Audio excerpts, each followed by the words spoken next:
Lord, I will lift my eyes to the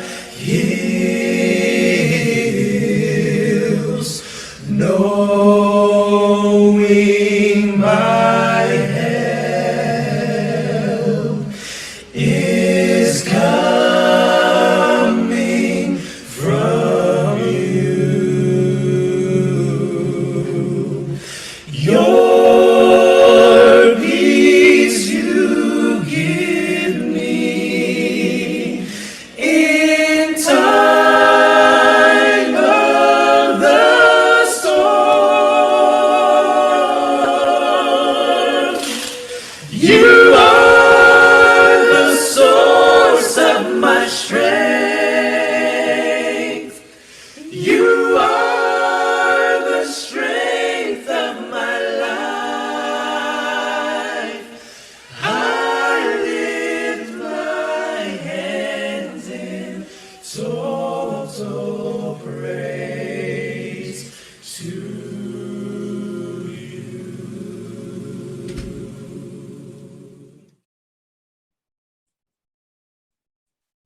Amen.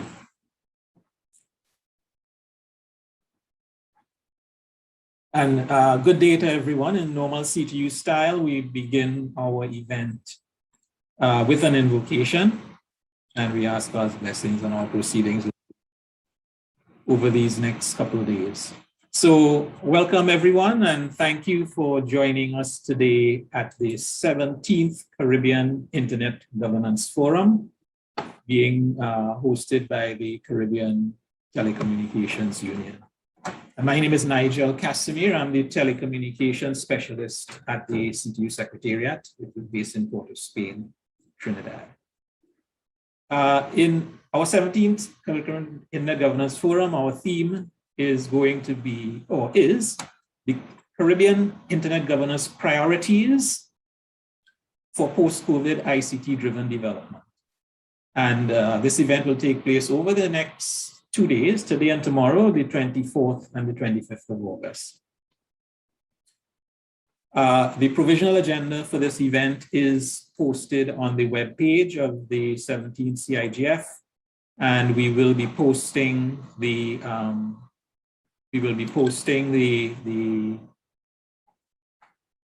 link in the chat on this Zoom.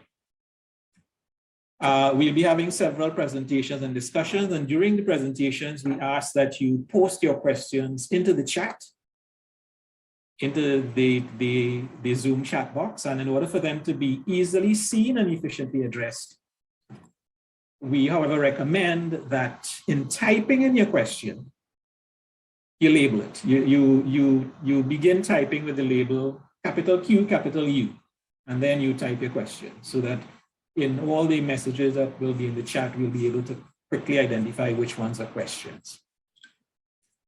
For those not so familiar with Zoom, and of course, that probably is zero in terms of the audience we have here, we access the chat by clicking on the chat button at the bottom of the Zoom window.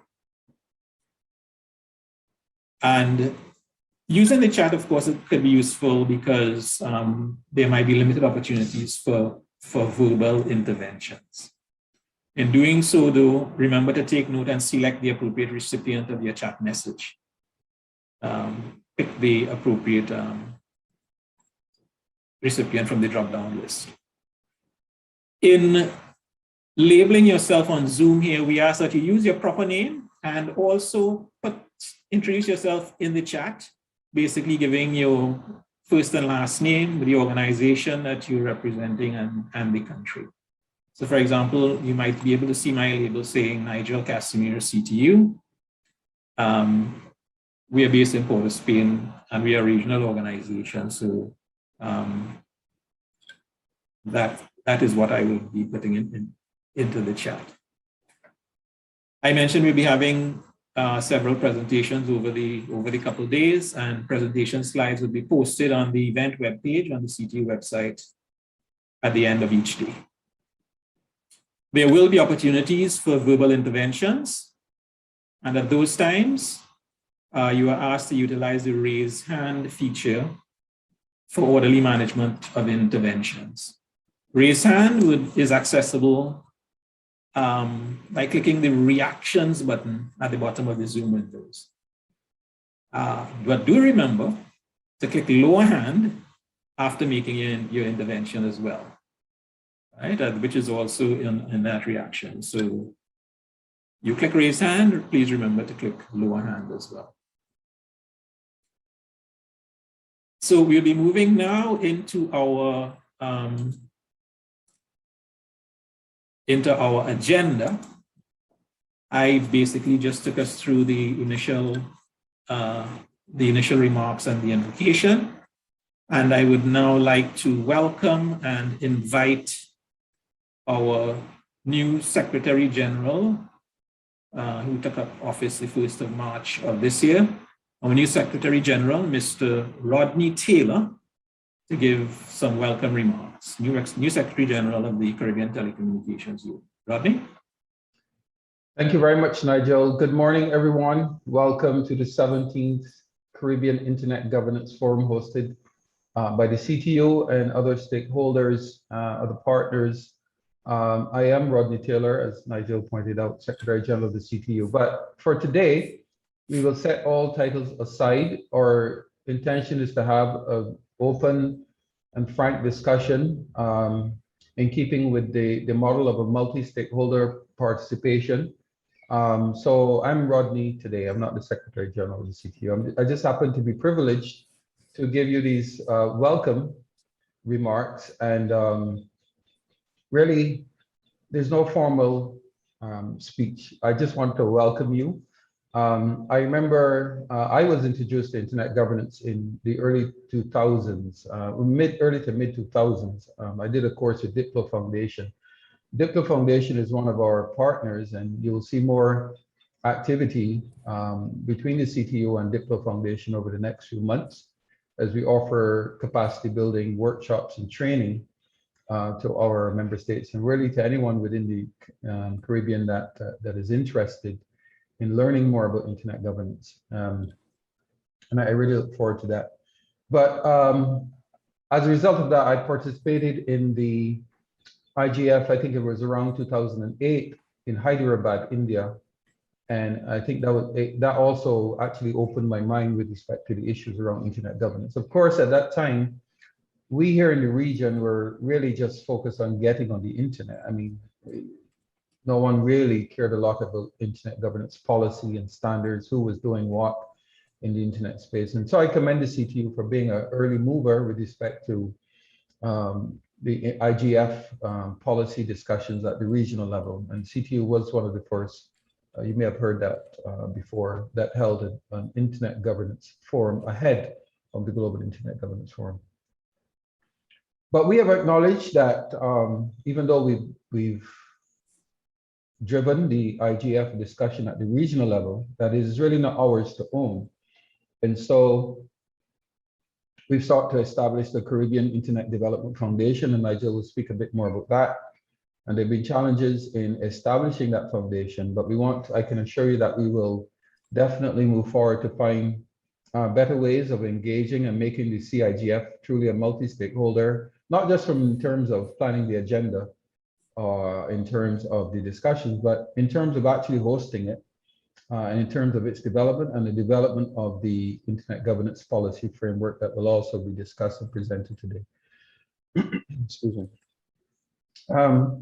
I have one of the important things as we move forward is to ensure that what we're doing in terms of our regional policy development has a national impact. In other words, the regional Caribbean internet governance policy framework that our member states, St. Vincent and the Grenadines, St. Lucia, Barbados, Jamaica, Bahamas, to name a few, are able to use that document to inform national policy.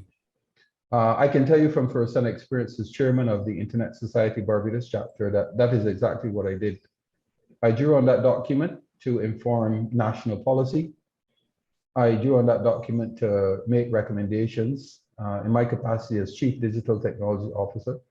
to make recommendations to the Cabinet of Barbados. And I can point to specific policy areas that, in fact, were acted on by the government of Barbados. And I am pleased to say that the document is, in fact, very useful. And I encourage you to look at it. Even if you don't read it cover to cover, pull out the elements that you think are relevant to you. One of the things I also want to see in my new capacity as Secretary General is to see that there are national initiatives taking place. Again, as chairman of the Barbados chapter, I was privileged to host, with the support, of course, of a very capable team, of Barbados's first, second, and third Internet Governance Forum, National Internet Governance Forum. And it was truly successful in raising the level of national discourse around Internet governance issues, in helping our nationals to understand that Internet governance is not about technology, strictly speaking. It is not about IPv6 versus IPv4 or DNSSEC or RPKI. The Internet is going much beyond that, very much beyond that, and it is impacting people's lives. And if we think in terms of our responsibilities as global citizens, we have to consider those who are not connected. Globally, we have to consider those who are not connected regionally and nationally. And COVID, the theme of this conference is centered around COVID, and you could understand why, because COVID has laid bare the inequities within the region, within the world actually, and within the region as well, for those students in particular who could not access the internet, which means they could not access education. Here in Trinidad and Tobago, where the CTU is hosted, that remains an issue. In fact, there was a recent announcement that schools will continue virtually from September 6th. What happens to those children who don't have internet access or who don't have devices? What happens to those workers who are unable to access or work remotely? And so this is an issue, this is a challenge that we need to address. And we need to figure out ways of how we can resolve. I mentioned the Internet Governance Policy Framework, and I think connectivity is one of the issues that we will need to focus on. I won't get into the provisions of the policy framework. Nigel will get into that at some point. We do have breakout sessions planned where you can provide your input into those policy areas that we've identified. And it will also provide an opportunity to suggest new policy areas for consideration. And we would really appreciate that, look forward to that. I see some very familiar faces on the call. Albert Daniel is a very key player within the internet governance space within the region. All right, I know actually saying his face. Hi, Albert. I'm saying the likes of Bevel Wooding, again, a stalwart, and I may get it, I see his face again. I may get into trouble for starting to call names. I also see a representative, Chingitai, forgive me if I haven't pronounced that name correctly, but we actually in the Barbados chapter, we received significant support from the IGF Supporting Association. And we understand the need for national and regional policy to roll up into the global internet development policy process, and to make sure that at the regional level, our voices are heard, as small as we are as individual states. And this is a problem that not just within the IGF, but well, I should say challenge, not problem. And I've been speaking to Albert Daniels about it, to Bevel Wooding about it, how we can raise our voices. And I can't tell you that I have found the ideal solution yet, but I can assure you that I will continue to work to ensure that we are more active within the IG policy development space. So having said all of that, I want to thank you very much for your participation here today. I see 33 participants. I imagine that others are following online who are not on the Zoom call. And we want to dispense with all formalities today and really roll up our sleeves and get down to a serious discussion about what is impacting us in relation to internet governance policy globally. And on that note, I want to welcome you and to express my appreciation for all of your support and your partnership and your views, your questions, and your interactions today and tomorrow. Thank you very much. Over to you, Nigel. Thank you. Thank you very much, Rodney. You mentioned, yes, the participants on the Zoom call. Last time I checked, our registered participants was in the 90s. So I would expect more people coming on as well as following on the stream. We'll move right along with our introductory remarks.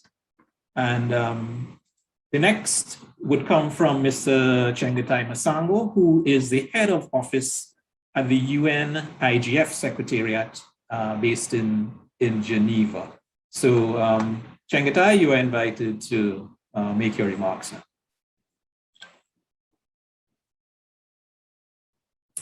We're not hearing you though. Oh, you're waiting for it to unmute yourself. But he's still on mute, actually. Yeah, I think he said it's coming up. Yes. Okay, great. No, Thank right. you. Yeah. Well, thank you very much, Nigel. And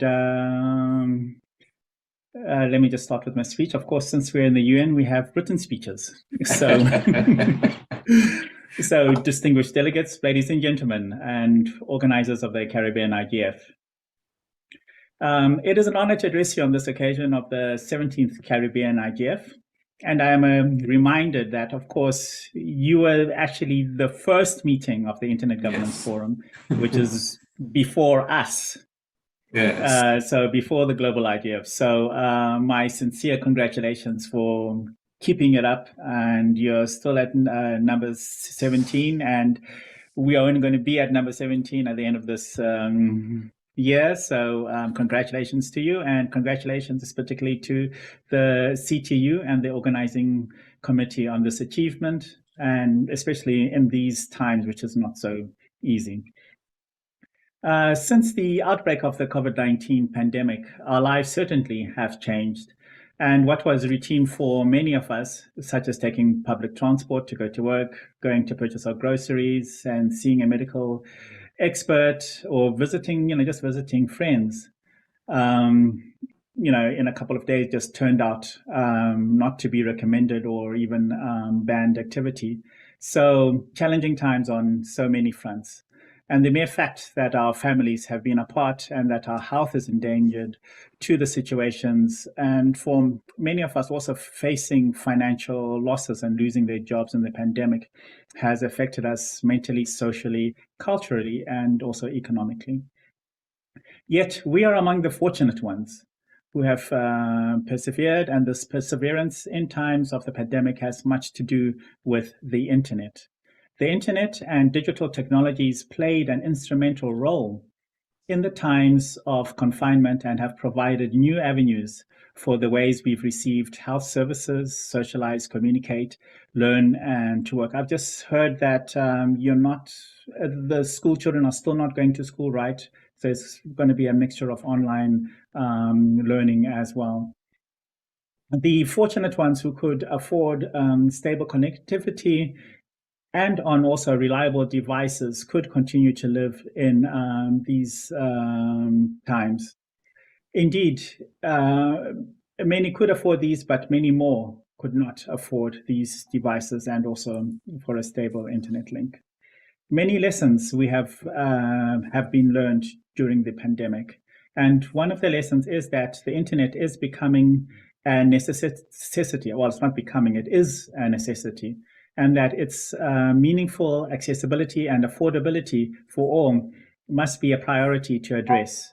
Reducing the digital divides must be our imperative for the international and intergovernmental organizations, governments, the private sector, civil society, and the technical communities in the months to come. How do we do that is a question we must all ask ourselves. When we do so, our responses may not be that similar. This is because of the different conditions and resources that we have and the different communities that we are in. Therefore, a multi-stakeholder dialogue on a local level is the essence for understanding the global digital divide reality, and that the very step towards finding effective solutions.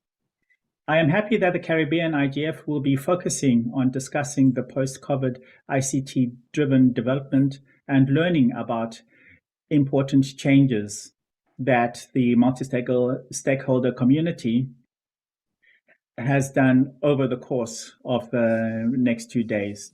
Recently, I had the honor of addressing the St. Vincent and the Grenadines National IGF, where many spoke about the post-pandemic recovery, but also about other challenges relevant for many parts of the world. The role of the internet in humanitarian crisis, the volcanic eruption there, and the recently devastating earthquake in Haiti, again, reiterated how digital technologies can help to bridge the devastating consequences of these disasters. This only further underlines the necessity for the internet and also for access to the internet for all. Another lesson that we have learned from the pandemic times is that we are not all safe online. Namely, the increased use of digital technologies during the pandemic was followed by an increase in reported breaches of human rights, of digital freedoms. And this only means that the multi-stakeholder communities around the world also need to address ways of safe and secure online use of the internet. I hope that the Caribbean IGF will inspire many of us today to broaden our perspectives and understand better how everybody could have access to a safe and secure internet. The inputs you will produce here will most certainly feed into the IGF, 16th IGF, which will be hosted by the government of Poland in Katowice from 6 to 10 December in 2021. And I invite all of you to please come, if not physically there, also online. We're making a lot of efforts for a hybrid meeting that will treat all online participants exactly the same as we are treating the on-site participants. While preparing for the IGF in December, our community, including the Multi-Stakeholder Advisory Group and its chair, and networks of 137 national, regional, and youth IGFs, and networks of best practice forums on cybersecurity, gender, and digital rights, as well as policy networks on the environment and meaningful access, all have worked together to ensure that we are ready for Katowice with a wide-ranging understanding of internet governance issues. And you are invited and most welcome to join these activities. And we've also started with pre-events running up, and we're going to be starting also in September as well, trying to seed the conversation so that when we come to Katowice, we have a very mature discussion that can also lead to solutions. In parallel, we are focused on developing capacity across silos to contribute to a globally connected world. I hope that I will have the pleasure of meeting many of you in Katowice during the 16th IGF. Alternatively, our hybrid IGF will ensure meaningful ways of online participation. If you will, however, come to Katowice, you can consider applying for travel support with the IGF Secretariat. So this is open until the end of August, and we really do want people, especially from small island states, to come and also share their experiences with other people at the Katowice IGF. So I do encourage those of you who are willing to come to Katowice to please apply for this travel support as well. In closing, I wish to invite everybody to consider responding to the call of nominations for members and also for the chair of the IGF 2022 Multi-Stakeholder Advisory Group, MAG, which is going to be open until 10 of September. And you can get all the information on our IGF website. So we do please encourage people from the Caribbean region to apply and help us as well to organize the IGF 2022, which is going to be in Addis Ababa in Ethiopia. Your specific inputs and expertise can be a value add to this group. And thank you very much for inviting me. And I'm very sorry if I spoke too long, and I hope you could understand me, but thank you. Thank you very much, Chengetai. And we will be hearing more about the upcoming IGF in Poland later on this morning, because we will also be having a presentation from Ms. Anya Gengu from the UN IGF Secretariat, and also some inputs in terms of what opportunities there might be for specific Caribbean participation and input from two of our Caribbean stakeholders, Tracy Hackshaw and Kevin Swift. So we look forward to that. Moving right along with the introductory remarks, we get into remarks now from our enduring sponsors, supporters, partners in the work of internet governance development around the Caribbean. And firstly, I'd like to invite Mr. Bevel Wooding, who is the Director of Caribbean Affairs of the American Registry for Internet Numbers, ARIN, to give some introductory remarks. Bevel, over to you. Thank you, Nigel, and good day to all. As always, it's a pleasure to be here with you all. I'm speaking on behalf of the American Registry for Internet Numbers, ARIN, and ARIN would like to thank and congratulate the CTU and the CIGF organizing team. Nigel, you and the team have done another sterling job in staging this 17th edition of the Caribbean Internet Governance Forum. ARIN deeply values being a part of this community and, of course, as always, welcome the opportunity to demonstrate our commitment to this initiative. We believe that the regional and international collaboration is absolutely essential if CIGF is to remain a relevant and, more importantly, an inclusive forum for shaping internet governance in the Caribbean. Now, our belief is rooted in the foundation of the internet itself. As many of you know, the architects of the internet collaborated to build this as an open, inclusive, empowering platform. And today, we all experience the benefits of this design. The internet has become an enabler for human development worldwide. It has enabled growing economies, societal discourse, and of course, open opportunities and facilitated innovation on a global scale. But like the world it serves, the internet is constantly evolving, and many of its benefits cannot be separated from its risks. In many ways, the network has grown into a mirror of the politics, the prejudices, and the diverse and divergent interests of its global users. Cybercrime, misinformation, and vice live alongside unprecedented opportunity for empowerment and innovation and access. And this is as true in the Caribbean as it is for the rest of the world. So the question for the region at this juncture and for us here in the CIGF is, how do we more effectively embrace the enabling aspects that come with access to this network, particularly in the context of a global pandemic and in the context of a requirement for greater local services online, while defending against the more pernicious influences and actors? In other words, how do we extend our reach to global networks and applications while strengthening and securing our local network infrastructure, applications, and services?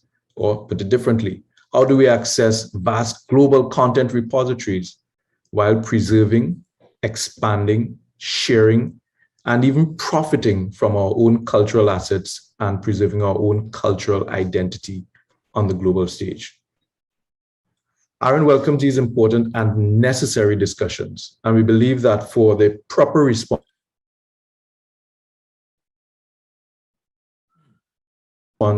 to concerns related to the increased cooperation and increased collaboration between and within the institutions and communities that rely on and benefit from the internet itself.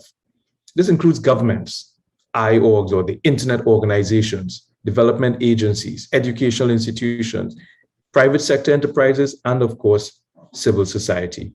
Now, much commendable work is already being done, particularly in response to the disruptive impact of COVID-19. We now have more local digital content online. There is a greater embrace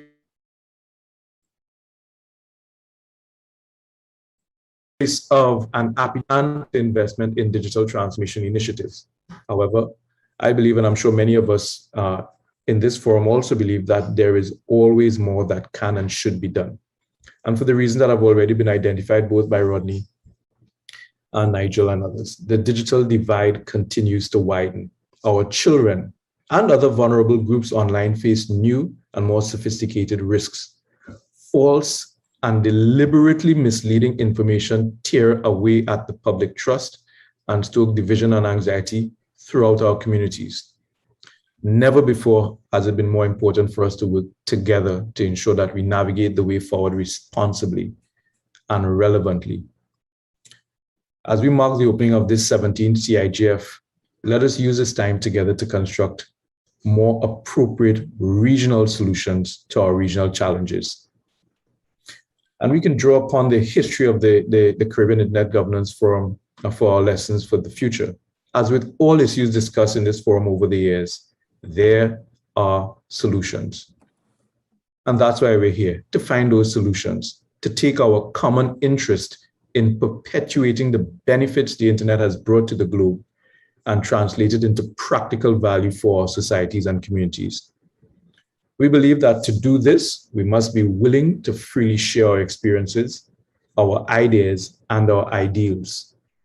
And we can draw upon the examples from around the world. That makes sense to do, and it is important that we look to see who is doing what, where, why, and how. But ultimately, we must forge solutions that best reflect the values and the aspirations of the Caribbean and the countries we represent. Therefore, ARIN looks forward to participating in these discussions with its stakeholder Caribbeans. And of course, we also encourage participation in ARIN and other internet organization meetings. The ARIN 48 public policy meeting is coming up, and there are fellowship programs available to Caribbean participants who wish to join in and add their voice to shaping number resource policy and internet policy for the region. We think that this widening participation in both regional and international fora is fundamental to the Caribbean taking its place on the global internet. So beyond the discussions, I want you to know that we are committed to helping translate words into tangible action for the good of the Caribbean and for the good of the global internet. So Nigel, with those words, I wish to thank you and congratulate you on the opening of the Cigf, but more importantly, we look forward to a very successful and fruitful 2 days of discussion. Thank you very much. Thank you. Thank you very much, Bevel. That's much appreciated. And on the program, indeed, we do have 2 discussions that will involve the internet organizations, the IORGs, as Bevel mentioned there. And I'll invite a second representative from these IORGs to make his introductory remarks now. This is Mr. Kevon Swift. He is the head of strategic relations and integration for the Latin American and Caribbean Internet Addresses Registry, which we call LACNIC. So Kevon, over to you. I'm sorry, Nigel, may I use my privilege as SG, even though I dropped that title earlier, to say I forgot to mention Kevon. And Kevon certainly is one of the key partners collaborating with CTO and LACNIC within the region. So Kevon, appreciate your support over the years. Thank you. Thank you so much, Rodney, and thank you, Nigel. So ladies and gentlemen, great morning to you all. It continues to be a tremendous honor to celebrate yet another Caribbean IGF with you, this 17th record edition, focusing on the region's priorities for post-COVID ICT-driven development. We are at a crossroad where the impacts of our economy, society, and environment at this time of accelerated digital transformation can only be fully realized through strong and effective governance, in creating a digital environment that is replete with opportunities and charting clear pathways for policy inclusion, and most certainly workable solutions to today's problems through open, transparent, bottom-up, multi-stakeholder processes. LACNIC is indeed and remains a consistent promoter of these IG principles for the development of the internet experience across the region.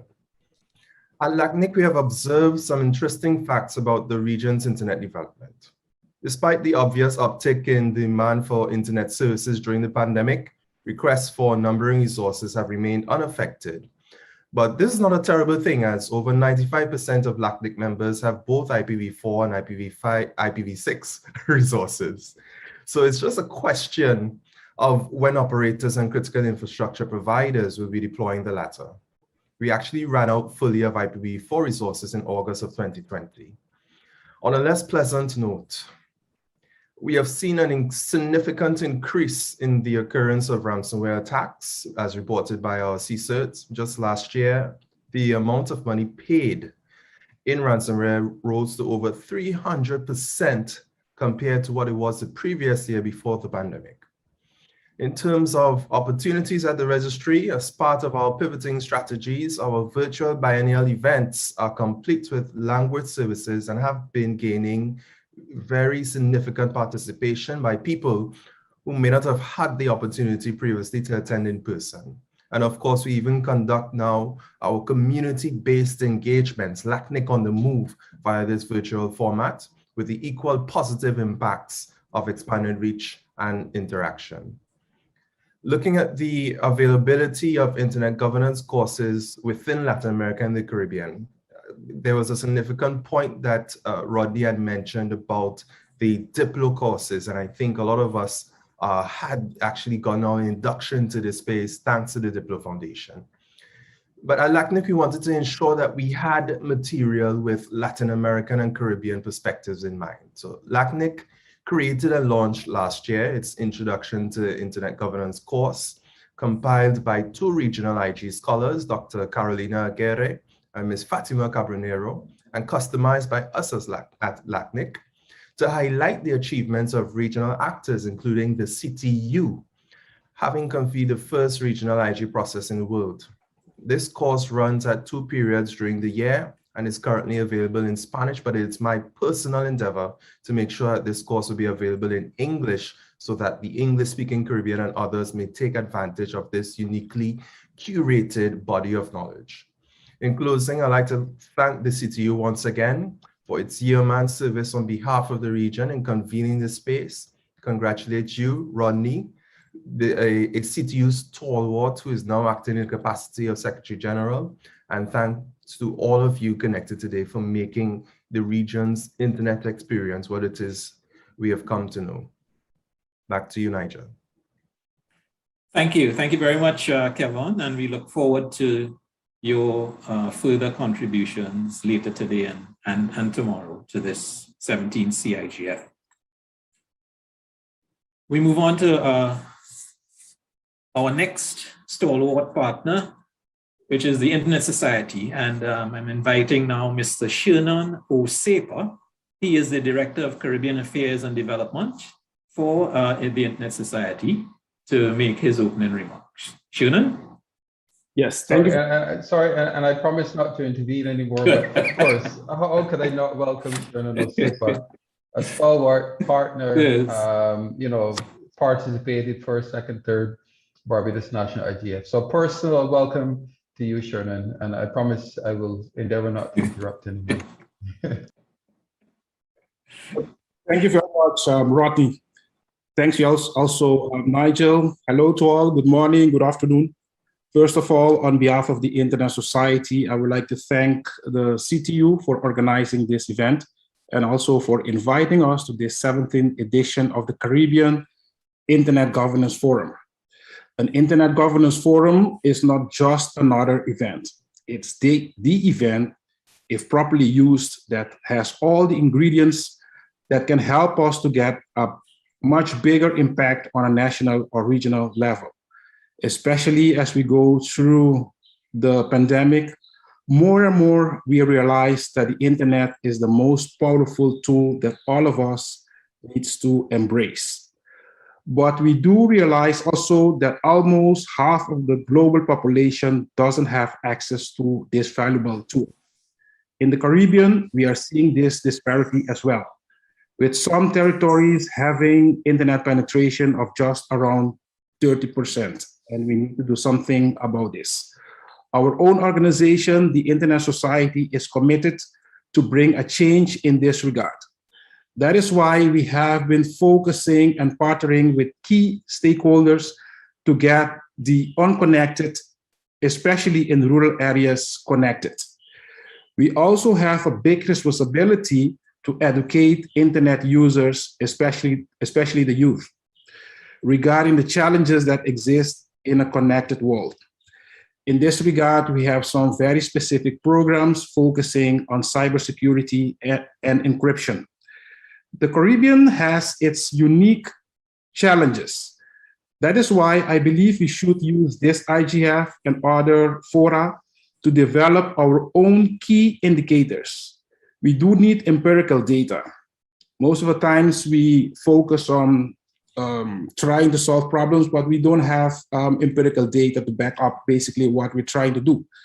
So these indicators should be measurable, serving as key point of departure to help policymakers, governments, and all stakeholders to take sound decisions. So once again, on behalf of the Internet Society, I thank the CTU, the Caribbean Telecommunications Union, for this opportunity, and I look forward to some great discussions. Thank you very much. Thank you. Thank you very much, Shannon. And you made mention of a need for development of data and data sets. And we will be having opportunity this afternoon to explore that in a bit more detail, and in particular, in a discussion among the internet organizations. The last of these is ICANN, the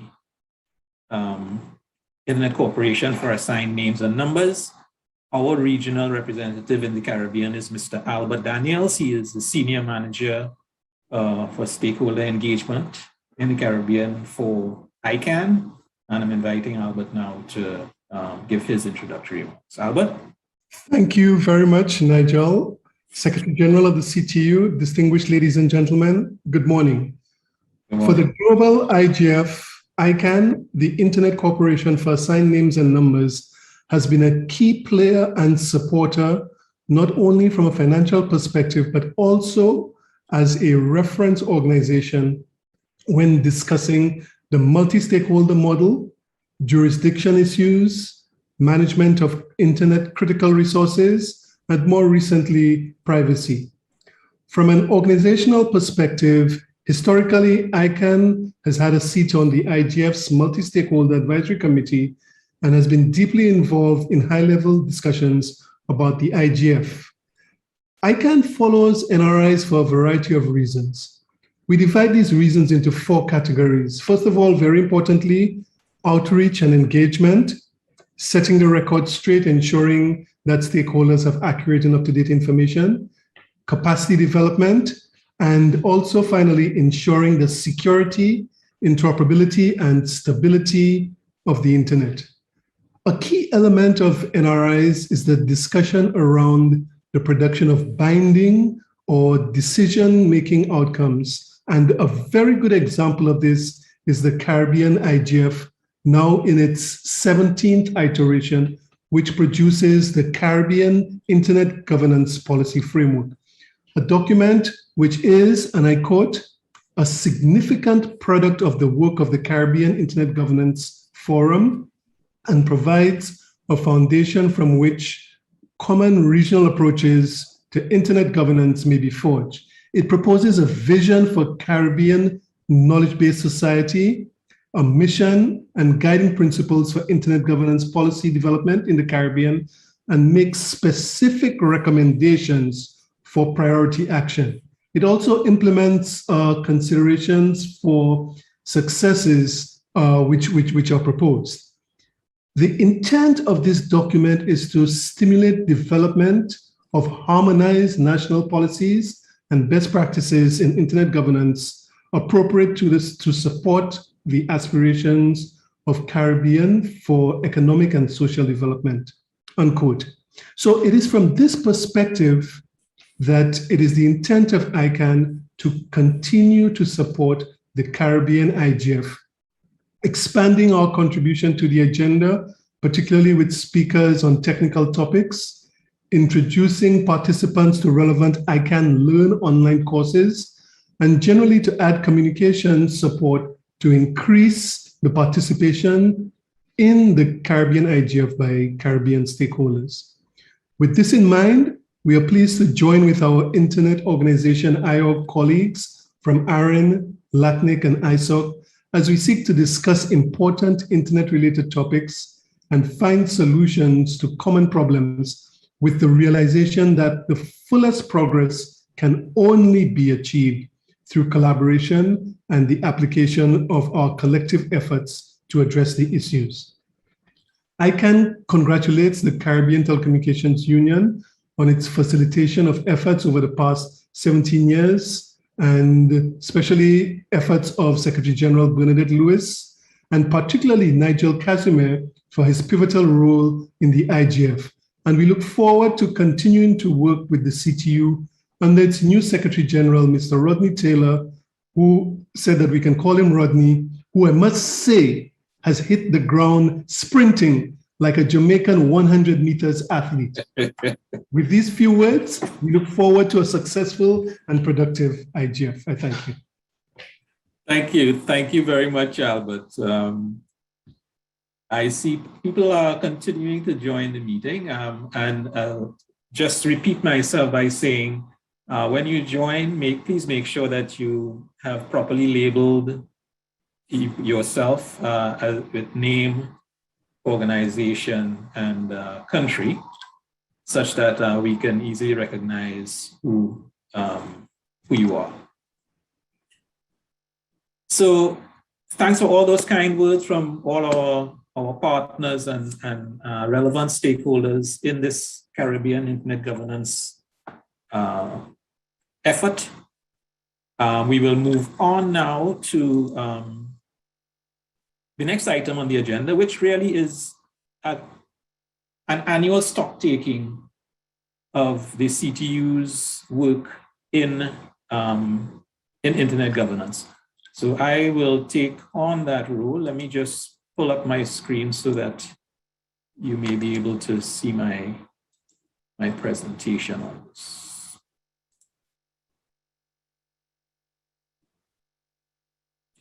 I thought I clicked. Yeah. Okay. All right, there we go. So essentially, when we have our CIGF, we bring along persons who might be attending for the first time, or persons who might not be so very clear on the background to our work, so that in the discussions we have and are taking forward, that we can have the best possible outcomes. So typical presentation, we're going to be looking very quickly at reviewing our work over the period 2005 to 2021, and start focusing on our current approaches and current initiatives, and looking out to the future.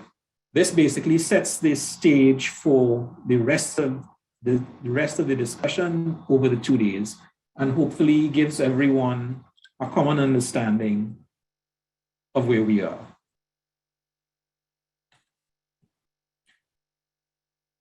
The CTU has been mentioned as basically the convener of the Caribbean Internet Governance Forum. And this is just one slide to give an indication of the range of activities, co-activities that the CTU involved itself with. First of which is harmonized ICT policy formulation around the Caribbean. And this internet governance is one prime example of our work in this regard of trying to harmonize policy formulation around the Caribbean. We also involve a lot in capacity development. We do coordination of regional projects. Most recently, there was the Cigf project, which was an infrastructure development project in the Eastern Caribbean. We've also done spectrum management harmonization projects in particular. We represent the Caribbean in international fora, including Internet Governance Fora, where we support our member states' participation in that regard. And we also provide an industry watch function where we track technological developments and possible impacts, good or bad, on the Caribbean in terms for the purpose of advising our policymakers appropriately. So Internet governance and Internet governance policy development falls squarely within the work that the CTU undertakes. Since 2005, and we got involved, we meaning the CTU got involved at the request of the CARICOM Secretariat to address Internet governance issues. It was in the context of the Caribbean participating in the World Summit on the Information Society, which was held basically over, I guess, a 2-year period, 2003 to 2005. 2003 was in Geneva, and the 2005 session was in Tunis. And in order to prepare ourselves for that second and final session of the WSIS, we decided in the Caribbean, we decided at the CTU actually that the best way to educate our Caribbean participants on what was going on at WSIS and to formulate common proposals was to put together a forum. And this we did in Guyana in September of 2005. And guess what we call it? We call it the Caribbean Internet Governance Forum. And after the WSIS, the UN then also created an Internet Governance Forum, which we follow today as well. So we always like to say that we in the Caribbean were the first ones to organize a regional Internet Governance Forum. We are very proud to say that we've been able to do it every year since then. Our goals have always been formulating regional policy, formulating and harmonizing regional policy in this area of Internet governance. But as we know, the internet impacts every aspect of modern life. And the range and scope of issues related to the internet is very wide. And we've always identified the need and continue to do so to focus on identify and focus on what are the Caribbean priority issues. And having done so, since then, what we also do is promote the acceleration of internet development and use in the Caribbean region. So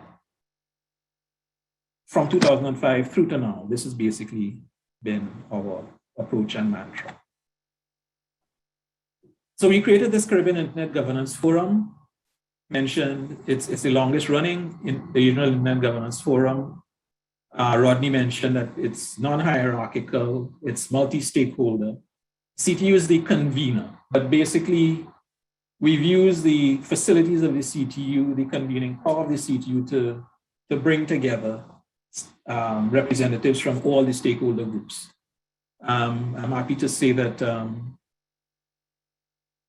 I think we've been successful in doing that. I think we are seen as a trusted, impartial partner in terms of the policy development recommendations that come out of the CIGF.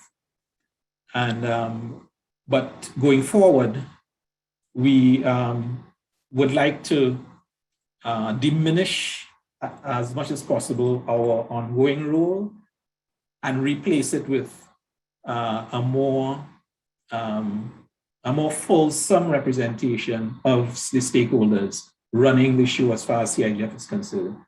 Where CTU would be just one and not necessarily the main convener of the CIGF going forward. But these are things that we have on the table to discuss, and we are open to getting your thoughts in this regard. In fact, I'll say a little bit more about that in this presentation. CIGF focuses on harmonizing internet governance policy regionally, matters of priority. One good thing about the CTU's involvement too, and this is why we also propose to continue involvement if even we step back a bit and allow a larger multi-stakeholder group to become the driving force, is that through the CTU, we have a formal pathway to influence the policymakers of the government stakeholder in the Caribbean. The CTU is an intergovernmental organization. Members of the CTU are the member states, basically of CARICOM and others in the Caribbean. So we have fora, formal fora in the CTU to which we can present the products of the CIGF and have done so in the past, in particular the Caribbean Internet Governance Policy Framework that has been mentioned already.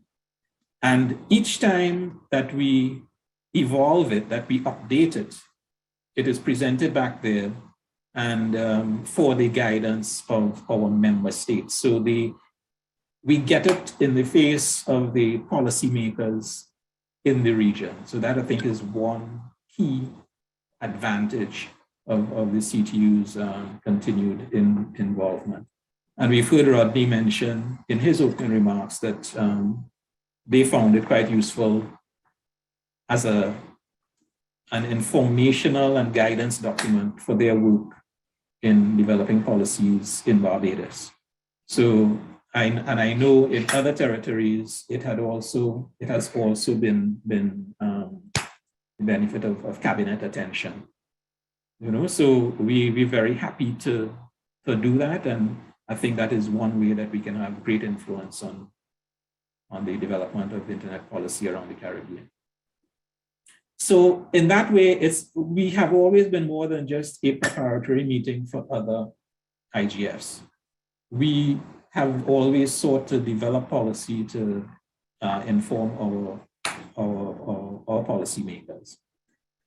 But while it's more than just a preparatory meeting with the IGF, we are working as well on enhancing synergies with the global IGF and other regional IGFs like LAC IGF and so on. So, and for example, we promote national multi-stakeholder mechanisms, as we'll hear a lot more. So that basically is a background on the CIGF. Happy to say as well that we've had some significant achievements. This, of course, is our 17th forum. And in addition to these Caribbean Internet Governance Fora, we also have organized over the years ministerial briefings on internet governance. I remember in particular one that we went and held in Anguilla. That might be the only time I've ever visited Anguilla, actually. But we've been around the Caribbean having these ministerial briefing sessions on internet governance outside of the CIGF. We have done 3 issues of the Caribbean Internet Governance Policy Framework, first in 2009, 2013, and 2016. And over the past several years, we've been taking additional inputs from the CIGF community to update it again to a current issue. We are hoping that, well, we have been hoping to have it issued last year, a new edition issued last year, 2020. We did get a little bit upended, I guess, by the pandemic, and maybe we didn't adjust sufficiently with sufficient alacrity or agility.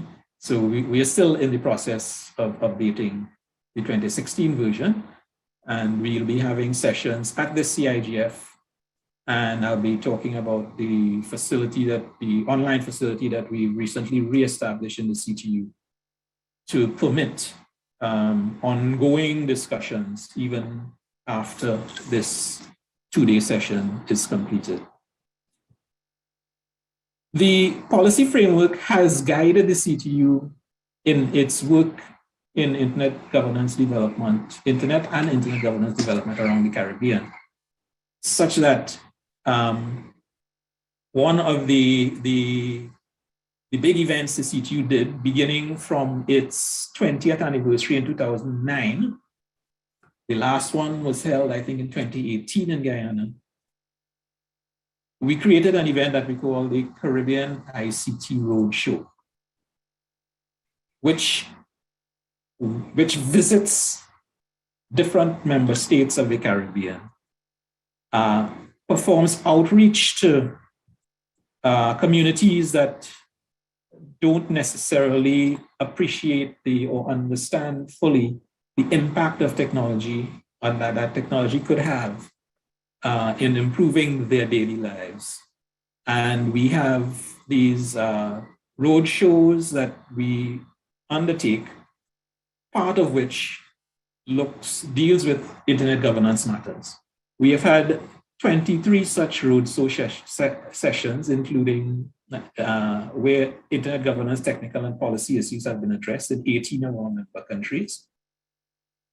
In fact, even beyond our member countries, because we've also had it, we've had a roadshow in Puerto Rico, to tell the truth. Pushing the idea of internet governance and harmonized Caribbean policies and cooperative and collaborative implementations for our common benefit.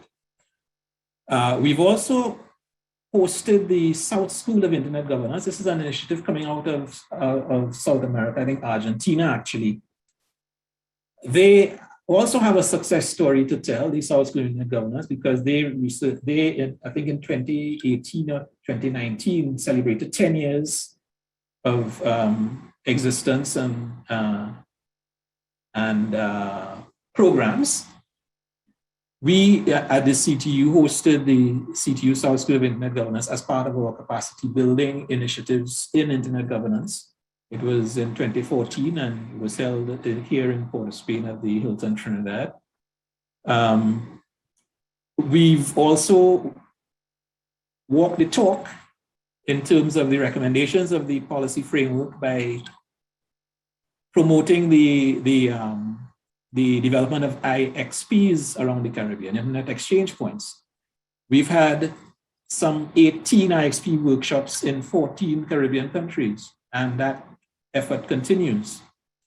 So much so that the French territories in the Caribbean now have requested the CTU's assistance in developing IXPs in the French territories. And we hopefully should be beginning a project with them next month, September of 2021, with a time horizon on that project of, I think, the end of 2022. So hopefully we'll see some continued success coming from that. And from that, actually, we've established around the Caribbean, I think it's probably at least 12 IXPs existing in our member countries. We do have some additional work to do though in further developing the value that is gained from them, building up the services that are available via the IXPs and that sort of things. But these are matters that we can address and discuss and get recommendations on from our CIGF community over these next 2 days and thereafter as well. We've of course contributed to regional and global IGF proceedings, not just the CTU, but many persons from our member countries, and we'll be hearing from some of them, I think, over the next couple of days. We've also developed guideline documents relating to IPv6 conversion, relating to IXPs, relating to cybersecurity through partnerships with multiple organizations. As the last bullet shows there, we've signed MOUs establishing partnerships to further the CIGF agenda. And these partnerships with the IORGs that are here, plus other organizations like the Organization of American States, the Commonwealth Secretariat, the Commonwealth Telecoms Organization, and so on. So these guideline documents we've developed in furtherance of our recommendations for internet developments around the Caribbean. The Caribbean Cybersecurity Framework, for example, was developed with the OAS and I think some Commonwealth input as well. And then we brought in we involved the CARICOM Impacts, the CARICOM's implementation agency for crime and security, who has lead CARICOM responsibility for security, including cybersecurity. And with them and the other partners, we developed a Caribbean Cybersecurity Action Plan that was in 2016. I think the time horizon of that plan is about expiring now. So we have begun work or about to begin work in updating that plan. So there have been a lot of good outputs and achievements coming from the CTU's internet governance activities, and we intend to continue and try to go from strength to strength. Having said that, though, I mean, there's been a lot of good work done at the regional level. We have identified some challenges, and the challenges have basically been in the realms of linkages, capacity, and coordination. So in terms of linkages, we've done stuff at the regional level, and we see it in CARICOM as well. You know, there are regional decisions that are taken that flounder somewhat when it gets to national level implementation. And we noticed there was insufficient attention of visibility of internet governance at the national and governmental levels, notwithstanding our efforts at the regional level and policy framework and presentation to our Executive Council and Conference of Ministers and all these sorts of things. There was still a deficit in terms of implementation at the national level. We also had saw limited reach and impact of the region. Well, kind of repeating myself there, but there's sometimes even been a disconnect between some of what was discussed at the regional level and what we saw happening at the national level. So yes, we noticed those shortcomings. I'll talk as we go on about what maybe we've done to remedy those. With respect to well, that's pretty much the linkages, regional, national linkages. In terms of capacity, lack of capacity nationally to fully benefit from the CIGF and advocate on IGSUs. So it's the typical small island challenge. You don't have very many people, and the few knowledgeable people that you have are spread very thin across multiple responsibilities, right? So there is limited lack of capacity in that regard. And the persons who are spread very thin don't necessarily have the time available to properly represent their countries in all the myriad internet governance related activities taking place around the world and in fact even around the region. In addition to this as well, we have multiple agencies operating in the region, some at the national level, some at the regional level. And there are well-meaning efforts by everyone towards general development, but they're not necessarily always well coordinated. And so you can sometimes have some duplications of effort and hence suboptimal use of resources. So we recognize that we had these challenges going forward, and we took action over the last, I would say, 5 years or so to act to sort of remedy these challenges that we identify. So what we did was we've stepped up our collaboration with regional, national internet and ICT organizations. I've mentioned a lot of them before. Our partners have spoken earlier in the program. I mentioned OAS, Commonwealth, and so on. So yes, we did step up and have we've had some success from that. But we've also taken a concerted approach to develop local capacity at the national level. We have a Caribbean IGF. We've sought to develop national IGFs in our individual member countries such that we enhance the linkages between regional and national. So utilizing things like ISOC chapters, developing national IGFs, special task forces, advocacy groups, and computer societies, and so on. Fostering greater linkages with these kind of national agencies, basically to enhance execution of IG activities at the national level.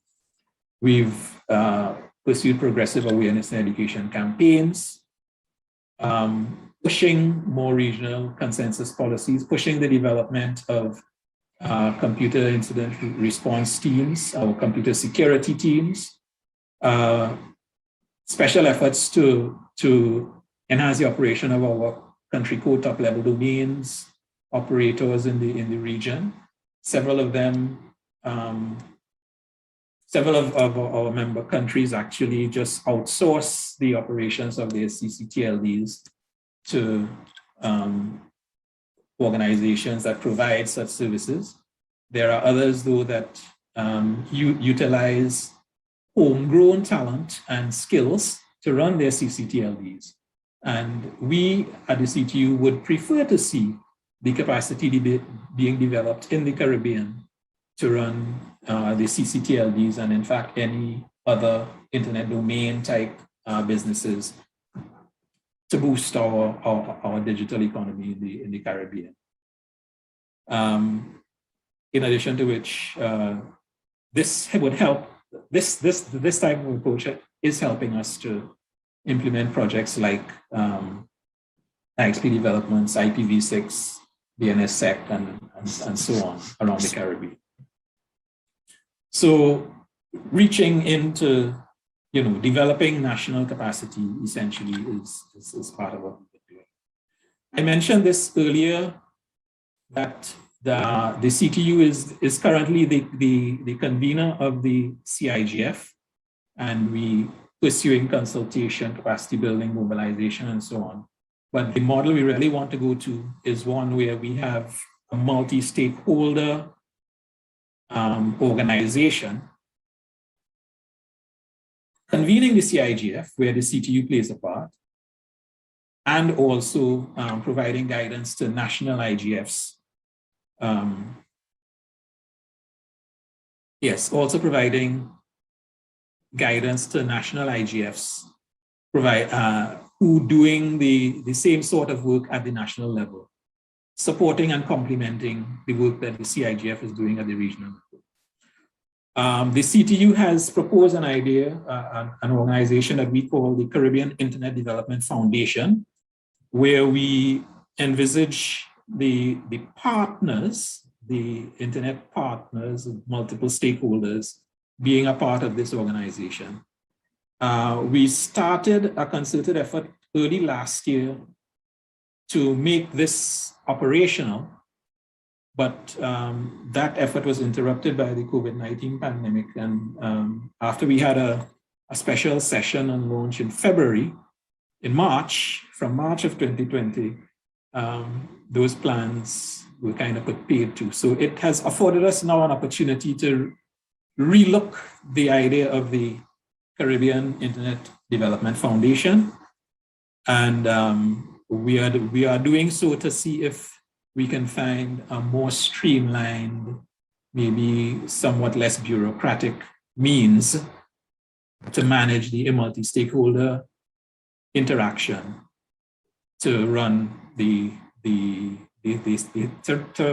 manage the CIGF work and oversee and support the national IGF work as well. So we are doing that at this time. We are on a little pause as far as that is concerned.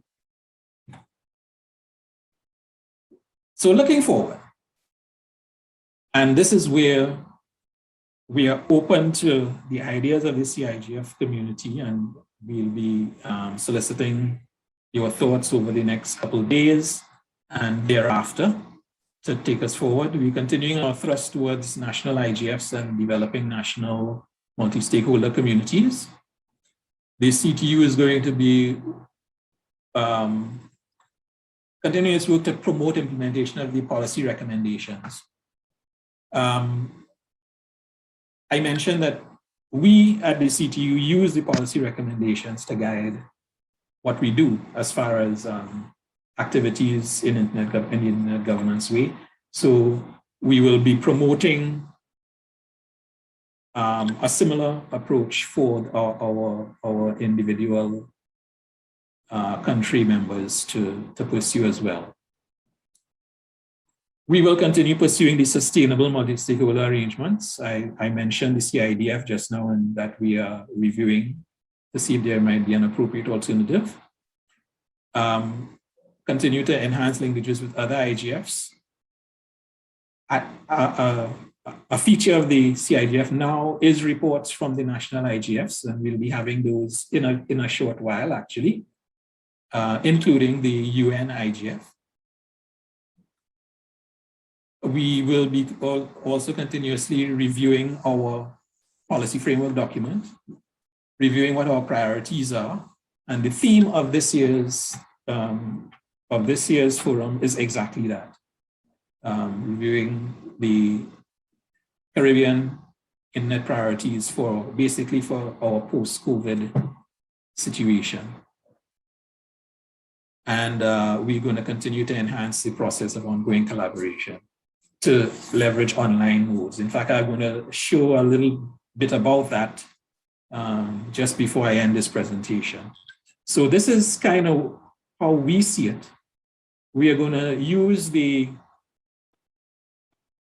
forum, we are going to use this CIGF and our discussion forum thereafter to basically get the community's view as to how we move forward. And we will basically determine a harmonized approach for moving forward. So the 17th CIGF in particular, we will be discussing key current issues in IG.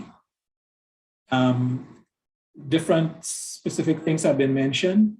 Tomorrow we have special sessions on affordable and meaningful connectivity, and on foundational digital IDs, which are key topics in terms of service penetration and also service delivery as far as the digital transformations are concerned. We'll be getting liaison reports, and we'll get those. We will be getting into that after the break, which is coming up shortly. We'll be reviewing our Caribbean IG policy priorities. We'll be having at least one workshop where we're going to be dealing with that. And I will shortly be introducing you to the online forum, which will be put into use as well. And we'll be considering operational modalities and next steps in terms of taking the work forward. Part of the program, in fact, as always, is an open mic section where attendees can take the opportunity to give their comments on anything related to the CIGF and internet development around the Caribbean, new ideas or whatever. We'll be having that tomorrow afternoon, more towards the end of the two-day forum. So you are invited to basically get involved and make your voice heard. This is what basically we are asking all stakeholders to do. All stakeholder views are invited and welcome. You can also follow internet governance content and internet fora on the CTU website and on the sites of our internet organizations. Beverly and the others mentioned that some events that they have coming up. We'll be hearing more about that in the next 2 days as well. But apart from the CTU website, you can look at the websites of the internet orgs as well and participate in those. They all The one thing I learned about internet governance was that basically anyone can contribute. Organizations can contribute, individuals can contribute, and the internet organizations or organizations that put together events related to internet governance always make provision for remote participation and widest participation in general. So you're invited to actively participate in this 17th CIGF and its workshops. And you can submit comments. We at the CTU have a standing email, cigf@ctu.int, for any comments at any time in the year related to the CIGF or internet governance, that you can submit it to us there. I think that's all I want to say specifically related to the CIGF at 17 right now. What I will do is I'll take my last couple minutes to introduce you to the CTU's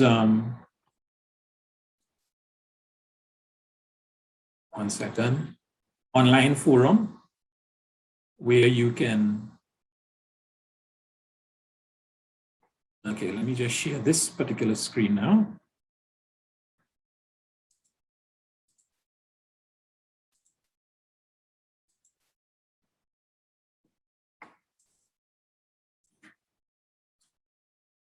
Right, here we are. We are now on the CTU website. Actually, I'll go back to home. Okay, this is the basic CTU homepage, ctu.int. And what we have is scrolling banners and so on, and there is information on the web page, links and so on to the homepage. You all should be quite familiar with this.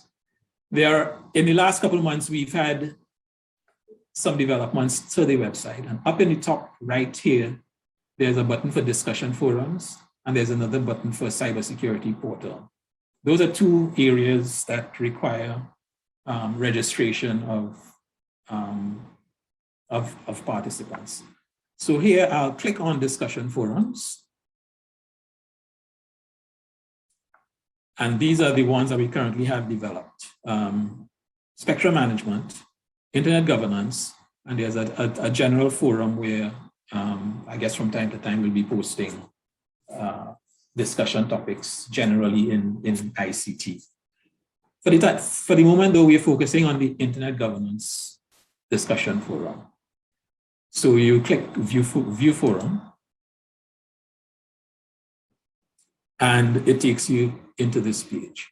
So on this page, this is the Internet Governance Discussion Forum, and there are certain discussion threads that are already in place. There's a general thread, there's a thread on the 17th CIGF, and this is one where I think if I were to click here,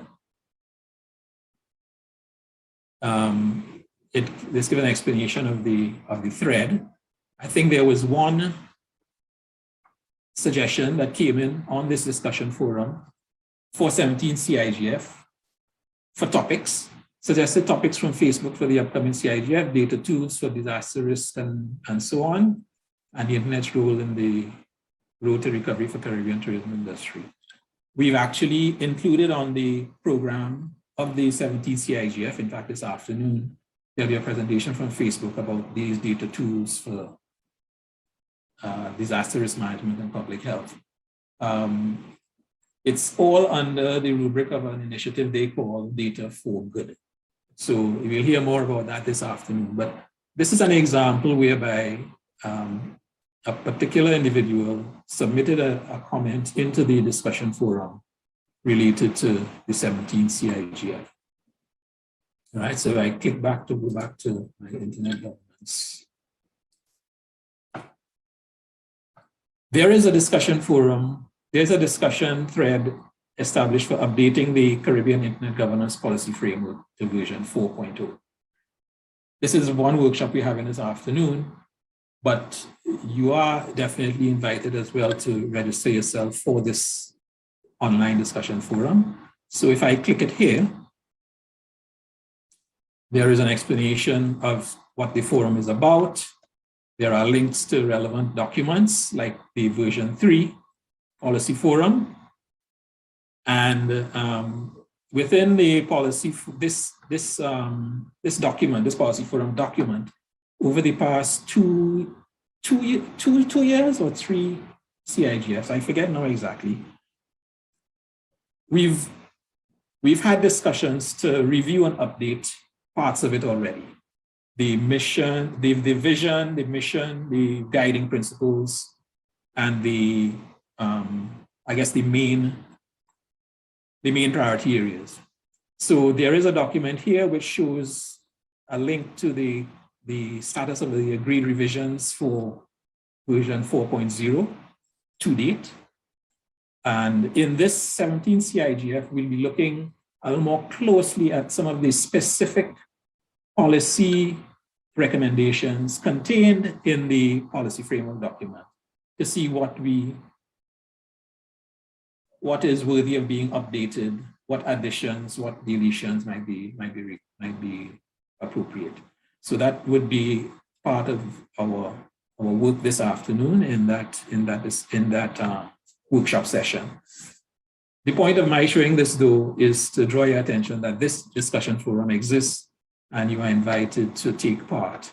Okay, how do you do that? When you get down here, you might find or see something here that interests you and you want to make a comment. You go down to the bottom, you have to log in. If you've already registered, you just click login and you enter your username and password. If you're not registered, I'm clicking login there. And you can log in by entering your username and password, or you can register. So if you're not registered, you click register and you enter your username, first name, last name, email address. And you will have to set up your own password. You're invited as well to enter some sort of biographical info, in the sense that I am representing this particular company, or I am an individual participating and I have a special interest in something or other, so that people on the forum can understand basically where you're coming from, right? And then you claim that you're not a robot and you submit your registration. And there is, however, an email verification process. When you submit, you don't get registered right away. You have to go to your email and I guess verify your email address before your registration is actually accepted. So there's a little moderation that takes place in terms of the registration for the forum. So, oops. Back to forum home, back to view forum. Yeah, so you can register yourself and make comments on any forum topic here. You can also make suggestions for any additional topics for discussion. So all that to show basically recent developments related to CIGF and the CTU's facilities for facilitating its discussion. And we look forward really to your continued participation over these, your active participation over these next 2 days, and your continued participation thereafter through the online forum. I'm noticing a question on the chat, and this is from Rodney. How can we more effectively rope in the private sector in these discussions? Beyond the commercial interest, there is knowledge that they can share, but on the commercial front, there are also opportunities for our local companies with respect to internet business models like new GTLDs, cybersecurity and hosting and so on. I guess it's a good question, and it's probably part of our outreach as well. We've done it through CTU, basically has tried to do that through the medium of the roadshow, visiting different countries. I think this online discussion is another means that we can apply in this COVID-19 influence situation. The outreach we undertake as well through the national IGFs and the CTU's participation in these would also give us some contact, some exposure, I suppose, for the work that we're doing in the internet governance space. The IXP development work that we've been doing also engages the service providers, for example. So there are things that we are doing, but we are open to any other ideas as well with respect to that.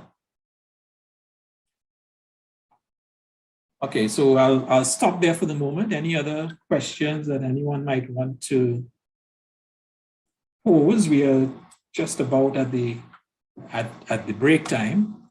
There will be another opportunity later on this morning when we have our liaison reports to ask general questions related to these fora and internet governance development and so on. So I'm not seeing any other questions in the chat. So I think it's probably good for us to take the break now. And we'll be back at 10:45 Eastern Caribbean time to start our next session where we'll be getting the liaison reports. So thank you very much. To my colleagues at CTU, during the break, I'd recommend actually that we rerun that Caribbean Futurescape video because several people have joined since we ran it before the program started, and it might be useful for persons who have not seen it to see it. So we'll take the break now and resume again at 10:45. Thank you.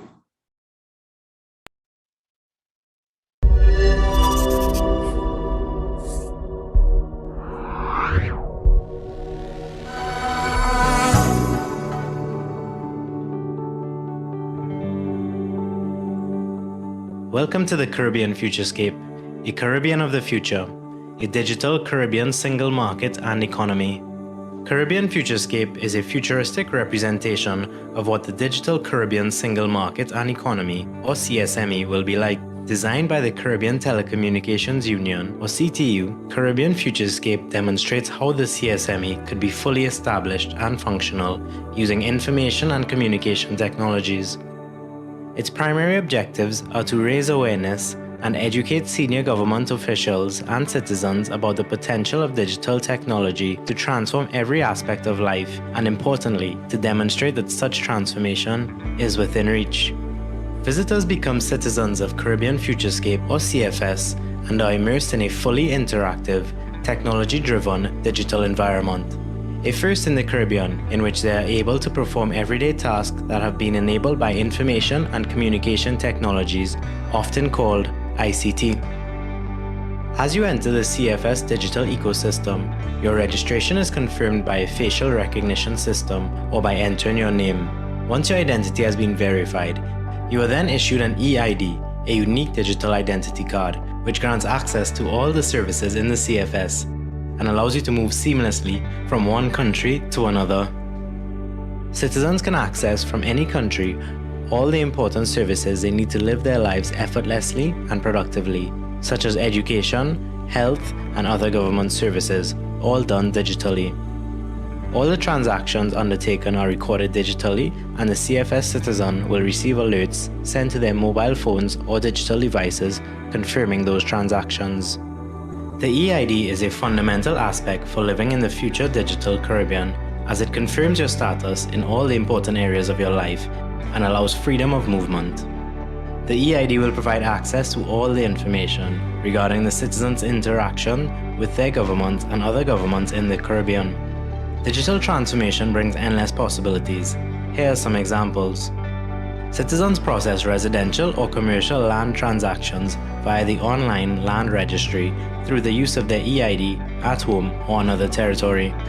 The classroom of the future is digital. This digital classroom would allow students to access their homework, their assignments, their downloads, any syllabus that is required for the students to have access to, they will be able to access it here. So for a principal, they would have access to a dashboard that would allow them to see the monthly income, the expenses, the fees collection, as well as how many members of faculty that they have, and also how many students they have in the school. And on the Parents Portal, parents can track information on their child and communicate with teachers directly. If we were to implement this correctly, there'll be no more textbooks. In this futuristic technology space, the digital library and creative skills are developed using different media. Apps and tools are available on the internet and are used to encourage and stimulate interest in music, dance, writing, sketching, and photography. Welcome to the DIY place. This is the place where we're looking at the future of education, and we're looking at using both technology and art and craft to enhance primary school education. Children can borrow books, Kindles, and digital content from the library of the future. The courtroom and legal system are digital. Courts tend to be very paper-based. You're going to be in a court here where all of the documents are electronic, where they're digitally signed, where there are no stamps and stamp duties. You're looking at a justice who is in an entirely different jurisdiction presiding over a local court. You can hold a legitimate court hearing using the internet and technology and fast-track or accelerate the dispensation of justice. You can also look at situations where you have people who have difficulty accessing justice. They may not have access to a lawyer, and they can use the remote tools to access legal representation or to file documents without having to drive or to fly into a country or town or location to present documents before the court. Medical service delivery is transformed. Technology allows citizens to make online appointments, provide insurance information, and pay for services via their EID. It allows practitioners to access patients' medical history at any medical facility. Here we see citizens of CFS making appointments, filling prescriptions, and accessing medical diagnostics.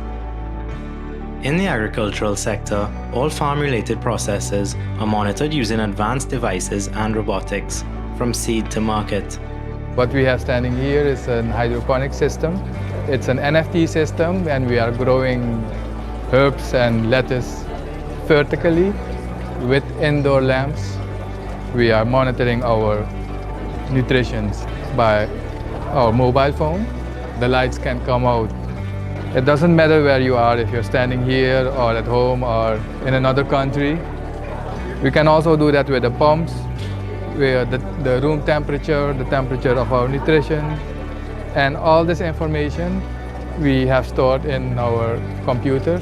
So at the end of the day, we can see exactly what happened. At the heart of all these activities, a management operations center ensures the interoperability that enables the seamless provision of services. The center monitors, analyzes, and generates data intelligence in real time, which informs planning and decision making. Here we see a small snapshot of some of the information that can be gathered and made available. We see the number of persons entering and exiting each country, the revenue collected in each country, the areas that generate the most income, and poll results of citizen satisfaction. Digital transformation will touch every part of our lives, affecting how we work, shop, travel, educate, govern, and even how we live. It will spark the creation of new business models and revenue streams.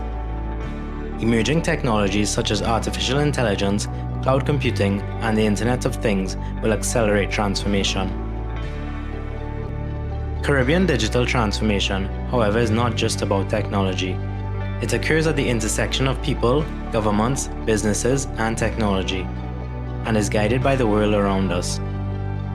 Governments and organizations, all of us must embrace technology to make the transformation real and our world fully digital.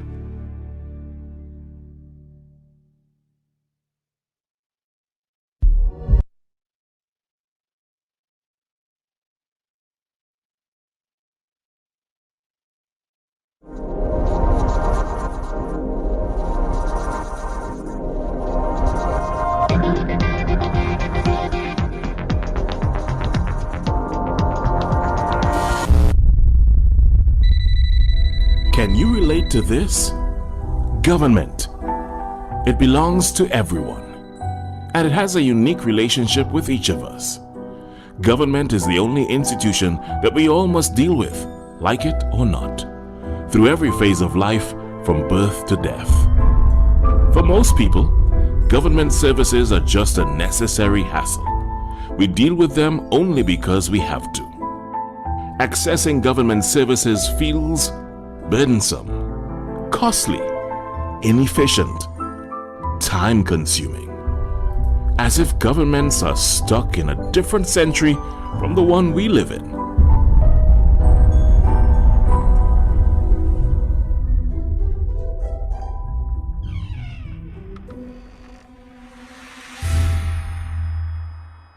But what if there were a better way?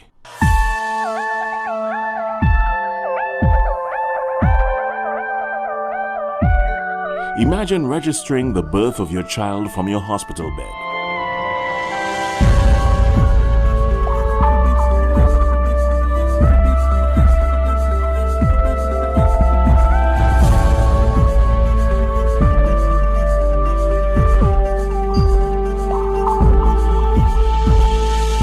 What if keeping your kids healthy was a paperless transaction?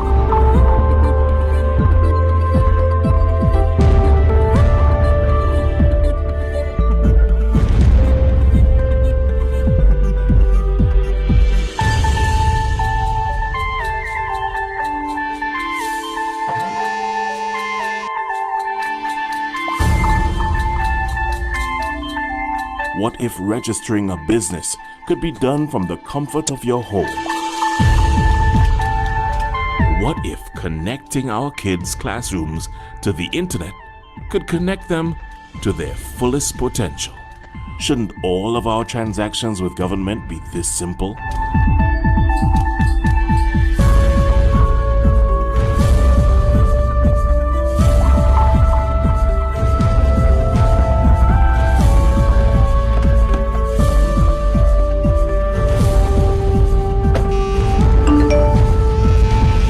What if we use technology to create an open road to the future?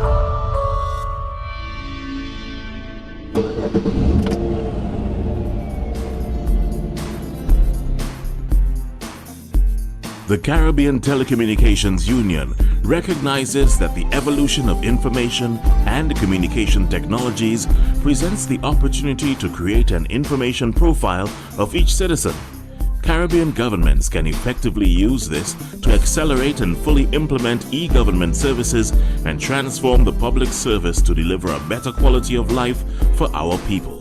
Caribbean people will transact business, stay informed, stay connected, be engaged, anytime, anywhere.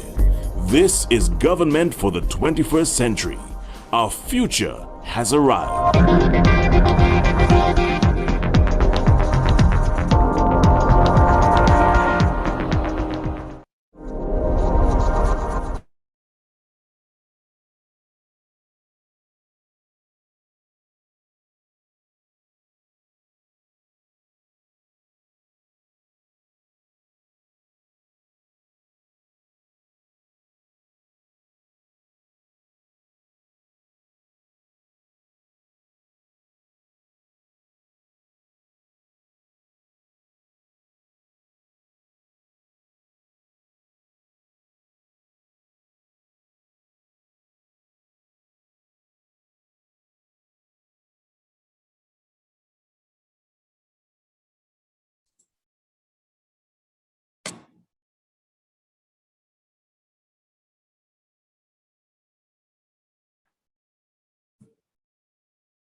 Okay, Shani, I can't start video on my other machine.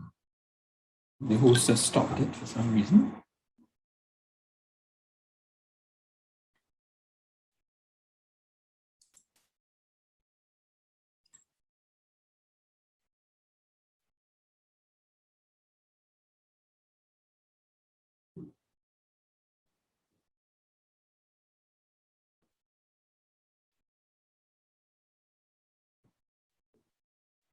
All right, thank you.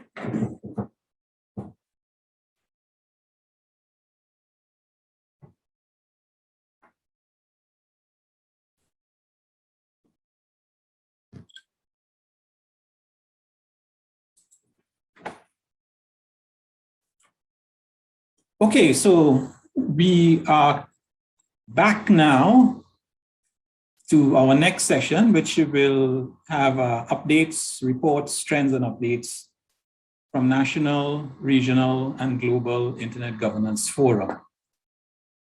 I'll moderate through this session as well. And here we'll be hearing from national IGFs from Trinidad and Tobago and St. Vincent and the Grenadines. We'll be getting an update from the Latin American and Caribbean region, and we'll be hearing about the UN IGF in a bit more detail. So first of all, I would want to invite the representative from the Trinidad and Tobago IGF. He is a director of the TT MAG. Actually, that's a misprint on our agenda there. That's the Trinidad and Tobago Multi-Stakeholder Advisory Group. And this is Mr. Tracy Hackshaw, and he's going to give us a report about this year's Trinidad and Tobago Internet Governance Forum. So I'll introduce Tracy. Please go ahead. Hi, Nigel. I hope you guys are hearing me okay. Tracy Hackshaw here. Yes, we are. I have a couple of slides. Would that be okay to share my screen? Yeah, I hope so. Yes, I think we can allow that. All right, let's see what happens. Share, yeah, should do it. Go to flow. All right. Hope you're seeing the screen now. Yes, I think you are. Yes, we are. All right, so I don't want to take too much time, so I would just share with you the highlights of what we did in 2021. So as I guess most of the events that would have happened since March last year to this year have been virtual. So this was our first IGF that was completely virtual. We had remote participation ever since we started in 2017, but for 2021, we went completely virtual. For 2020, I think we were one of the first IGFs, or the last IGFs, I should say, who was able to do a actual face-to-face event in 2021, in 2020, I should say. And so we now virtual in 2021, which I think is interesting because it opened up a whole new avenue of opportunities for participation from other sectors, and we did see a lot more people coming in from the region and from other parts of the world actually to participate in our event, even though we did have remote participation prior to this. But I think the fact that we were all virtual would have driven this thinking. So our theme for 2021, as you see on the screen, digitalization, the new norm. I'd like to recognize, obviously, our partners. For those who are not aware of what a TTIGF is, we are obviously Trans-Tobago Internet Governance Forum from Tran-Tobago, but we are a flagship event of the Trinidad-Tobago Multi-Stakeholder Advisory Group, which was conceived of and has been coordinated primarily by the Tran-Tobago Network Information Center, TTNIC, who is the CCTLD for the .tt domain and for Tran-Tobago. We'd like to thank TTNIC for its ongoing support. We are a multi-stakeholder group, as our name says, that incorporates stakeholders from a wide range of stakeholders in Tran-Tobago, public sector, private sector, academia, technical community, and civil society. And I think we really I think we're one of the few CCTLDs in the region who have something like this. And I'd like to encourage other CCTLDs to perhaps work alongside their stakeholder organizations, or if there's none, to maybe help create one. so that we can, get a sort of a standardized approach to the IGFs running throughout the region that would be, truly multi-stakeholder in our nature. Of course, in 2021, we want to recognize our partnerships with Microsoft and with ICANN, who have kindly continued to partner with us. And we've also had partnerships with the United Nations IGF Secretariat in doing our work. Essentially, our 2021 IGF took place on 2 days. We split it across 2 days. Obviously, it is a bit of a challenge. I know you guys are doing it for the whole day, but it's obviously a bit of a challenge to have an entire day dedicated to an event, especially virtually. So we tried to split it across 2 days. First time we've done that, we did it between 9 a.m. and 1 p.m., 28th to 29th January 2021. And this consisted of 4 panel discussions addressing the overall theme, digitalization, the new norm. The 4 panels were, as you see there on the screen, and I'll just go through them each of them here. Digitalization, the multi-stakeholder approach. And we attempted to get panelists from as many sectors as we possibly could. It was moderated by one of our directors in the TT Mag, Danny Jagannath, and we did have quite good participation and take-up on understanding what the multi-stakeholder approach meant for digitalization in Trinidad and Tobago, and I would imagine the region as well as a whole. One of the things that would have come out in a session such as this is really how the various stakeholders can work together to drive and participate fully in this thrust towards digital transformation and digitalization. And for those who might not be aware of what the term digitalization means, it really is the next step beyond what is also somewhat confusing, digitization, which is the conversion that makes our life simple, the conversion of analog to digital. So converting, for example, paper documents to electronic documents would be a digitization project, where digitalization would be the overall transformation of your business processes from the back to the front and in between, to really move to a digital first mindset, which is the harbinger of digital transformation. So we did our first panel discussing this digitalization approach and how multi-stakeholders across the spectrum from public, private, academia, civil society, and the technical community can work together. And our key discussants were Peter Davis from Peter Davis and Associates out of, I believe it was Canada, also in North America. Maria Daniel, who is the chair of the FinTech Association of Trinidad and Tobago, FinTech TT, of which I'm also a director of. And we also had Dr. Sean Rock of the University of the West Indies, but who is also the chairman of IGov TT. Our second session, cybersecurity and the new norm. We had quite a range of discussions and panelists here, really focusing on what the new normal, as the phrase that has been picked up recently, post COVID-19 would look like, especially given the challenges that more people working at home, more people doing online learning, online schooling,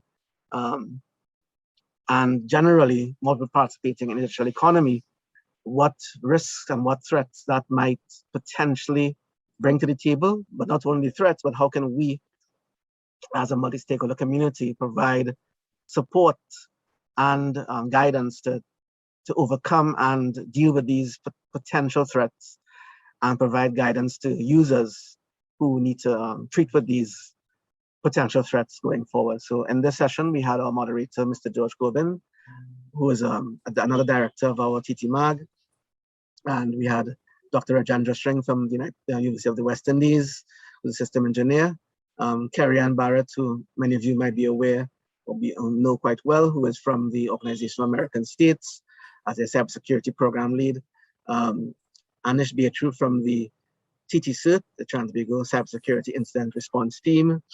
He's a security analyst there, and Nicholas Antoniello, who is from ICANN as a Regional Technical Engagement Manager. Our third session Tech in Education, Revolutionizing Education for Digital World, moderated by Vijay Sami, a former director. He's no longer director with TT Mag, but he's one of our colleagues he has migrated since. Vijay moderated a panel that included Jacqueline Morris, who is the e-learning manager, the Judiciary of the Republic of Trinidad and Tobago, Dev Gosai, the director of the TT Mag, and also an education practitioner in his own right, a former acting principal and vice principal of Naprima College, retired. If you enjoy your time on Dev, he's online. Shiva Maraj, who is an educational technologist and founder, director, and chief operations officer of a private sector organization called ICT Experts Limited, and Felipe M. Noguera, who I don't see on our slide and our image, but he's a telecommunications consultant from TSTT. And again, what we try to do in this session is break or get more granular to this issue of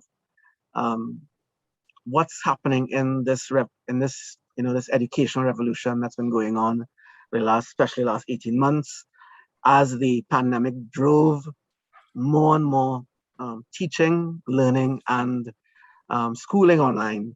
What that meant for all the participants, all the players, administrators, teachers, and especially students. And I don't mean students only in the way we perceive them as young people, people who are of a certain age, but also learners beyond the traditional cohorts of primary, secondary, and even tertiary, the young tertiaries, the adult education and lifelong learning set. So we also take a look at that, and again, on a successful panel discussion. And our final discussion, and someone who looks familiar there, myself, moderating a session on the specific issue of digital entrepreneurship. What we try to do in that session is bring together, and specifically a series of practitioners who have been involved in digital entrepreneurship, focusing directly on what is exactly happening in this space and how we can drive new thinking and a new economic paradigm over and beyond where we currently sit in the region, in our traditional spaces, but also taking a look at what's been happening in the digital economy and digital entrepreneurship. So in this session, we had Karen Rose, who is a mobile expert and founder for Droid Island, who is also known as a tech educator. Ajay Archer, who is the co-founder and CEO of UnQ, which is one of the companies that would have emerged during the pandemic in Trinidad and Tobago, one of the companies that would have started this part of the sharing and delivery economy aspects. People who are looking to move their businesses from brick and mortar to try and do a hybrid approach. So click and pay and pick up, those kinds of things. As well as delivery approaches. So he's one of the founders of one of those startups that emerged in Trinidad and Tobago. Camille Abrahams, who is known to many of you as a driver of the animation sector in Trinidad and Tobago, one of the key drivers, and what the pandemic and this new digital economy means for animators who are essentially working towards offering services offshore. So that's a different thinking. So not only would you work to do things within your own economy, serving your local markets, but also what about serving international markets from home, from your home country? And that is that nearshoring, offshoring discussion has been going on for several years, but has really taken flight, I think, during the pandemic, where because of, I guess, restrictions in travel and other restrictions, many of the business opportunities that would have emerged that may have been a bit challenging before, not as open, have become very much open now.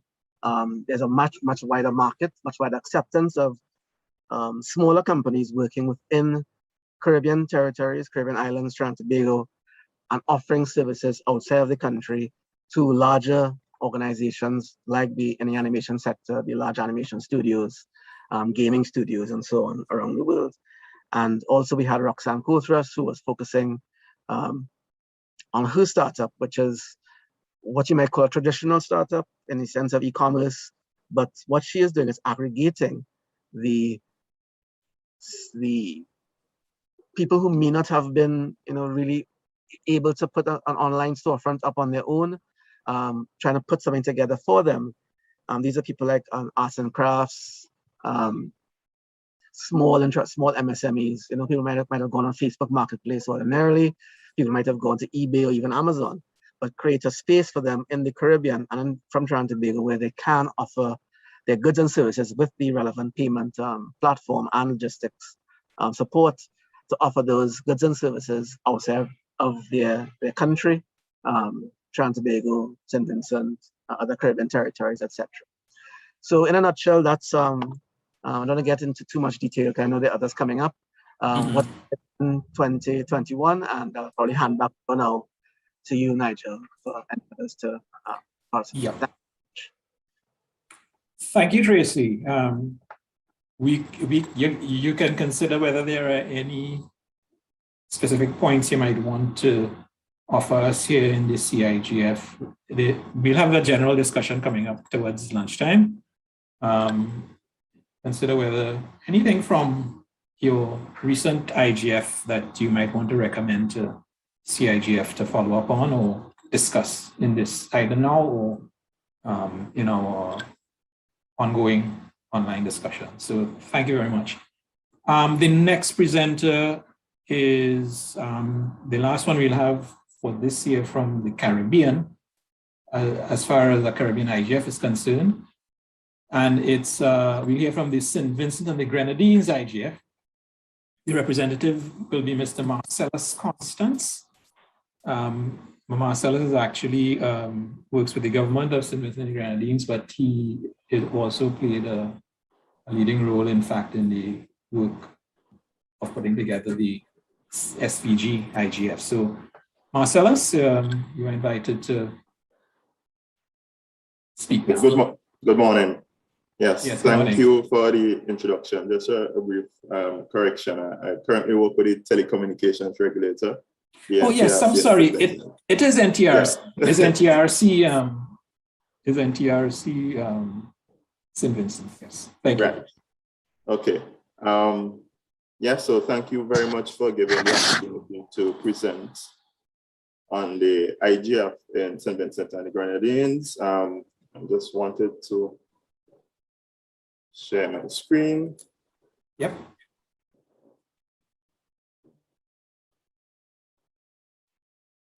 Okay. So just apologize. There's heavy rainfall where so if you hear some background noise, that's the reason for that. Okay. So yes, so I am presenting on the IGF in St. Vincent and Grenadines. But before I actually go on to the events that happened this year, just want to give you a brief background of what happened since we started in 2018.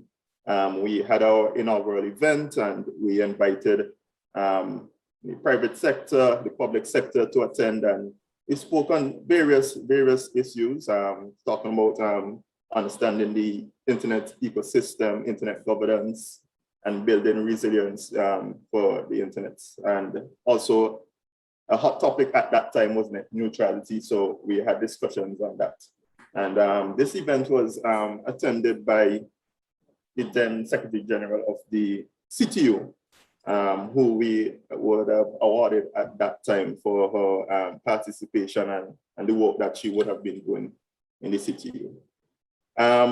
Into 2019, we targeted students of the St. Vincent and the Grenadines Community College. So basically we targeted the youths this time, and we spoke on security and IoTs. It was something emerging. So we decided to have these things discussed, given that IoTs are generally not built with security in mind. So we wanted to have this discussion amongst the younger population about these devices and what considerations should be taken in terms of using these modern technology devices. In 2020, unfortunately, we had the pandemic that hit us. We normally have our IGF events in April, but at that time, I think we had our first COVID case, and we did not know how to treat it. So we decided that we would have had the IGF later that year. However, it so happened that our general elections will happen later that year. So the ISOC board decided that it may not be the best thing to have it at that time, given that we will be competing heavily with the events of the general elections, and the participation may not have been that great. All right, so fast forward to 2021, and things didn't seem any much better. Cases of COVID increased. We had issues of dengue fever. A lot of schools had to close. So students were at home. Even when we think that the COVID cases, then we could have had them to go back to school. Then they had to go back home because of dengue fever. And then in April, April 9th, we had our eruptive stage of our volcano going down. All right, so we were already planning to have a IGF in April, but obviously we had to postpone it because a lot of members would have been involved in some measure of aiding in the relief work in St. Vincent and the Grenadines for those who were displaced, because approximately about 20,000 persons were displaced. So given all of these events, we found it fitting to have our IGF that was targeted to these disasters that would have impacted us. So the theme was the use of emerging technologies for disaster resilience. Now, this event, we had to have it online. We had the presenters, most presenters were in one location, but most of the participants were attended online via Zoom, and it was also streamed live via Facebook and YouTube. Okay, so it was 2 days, and we decided to have the event during the afternoon period in attempts to get the attention of as much persons as possible outside of their working hours. So we had it from 6 p.m. to 8 p.m. on July 14th and July 15th. So on the first day, we basically, we were targeted on mobile payments, so that the discussion was surrounded about around that. But before that happened, we had some remarks from the UN IGF. Mr. Masango, I am not so good at pronouncing names, but I hope I got it right. So he provided his remarks, and he acknowledged what we would have gone through, and then commended us for our strength and resilience. So following that, we had presentations from the Financial Services Authority, who basically give us a rundown of their operations and mobile payment systems, the regulations relating to those systems. Also, we had a presentation from Mr. Malo Brown of Cigf, that is a local mobile payment system provider. The discussion around this was rather interesting because this service was in place, I think, for 2 years prior. And the founder indicated that it was rather difficult to sell his product to local businesses because they did not see a need for it. However, when COVID hit, he started to see increase, well, businesses started to see a need for it. And even more so, when the volcano erupted, that system was used increasingly for sending aid to St. Vincent and Grenadines from persons overseas. All right. Unfortunately, what happened as a result of that is that financial institutions saw an increase in transactions, and basically local banks, because of their relationships with those institutions, had to shut their service down. And this spurred a lot of discussion persons were upset about this because persons who could not have received aid through it or persons overseas abroad didn't really have that opportunity to send aid to St. Vincent and the Grenadines. So we had a healthy discussion about mobile payment systems and the discussion around that, and also other payment platforms that that we would expect to be available in St. Vincent and the Grenadines, but are not, right? For example, like PayPal and so on. We had that discussion about these systems and being able to receive payments and sell local businesses to sell goods overseas. So we spoke about that, and also then we talked about the Dcash that would have launched in St. Vincent just a week or two ago, I believe. I heard one person would have mentioned, because that initially Dcash did not plan to do the pilot in St. Vincent and the Grenadines, but since the volcanic eruptions, then they decided to have that system in place. So some persons would have said, well, these disasters brought something good to the country, never mind that persons were displaced, but persons saw the need, and these modern solutions are now being adopted in St. Vincent and the Grenadines, right? On the second day, we had a presentation from the local coordinator for the digital transformation project. So he gave us basically an overview of what the project is about to do and how it's going to transform St. Vincent and the Grenadines and also the region. Also, there was discussion about education, which was a hot topic because, as I would have mentioned, there was dengue fever and there was COVID-19, and students that were unable to attend classes in person and were unable to attend from home, either because of lack of devices, internet connectivity, or the schools not having the platforms available so that students can attend classes remotely. So Mr. Petrus Gums was one of the presenters and also the founder of STEM SVG, Science, Technology, Engineering, and Mathematics. He would have developed a platform prior to these disasters whereby students could have attended classes virtually, online afternoon classes.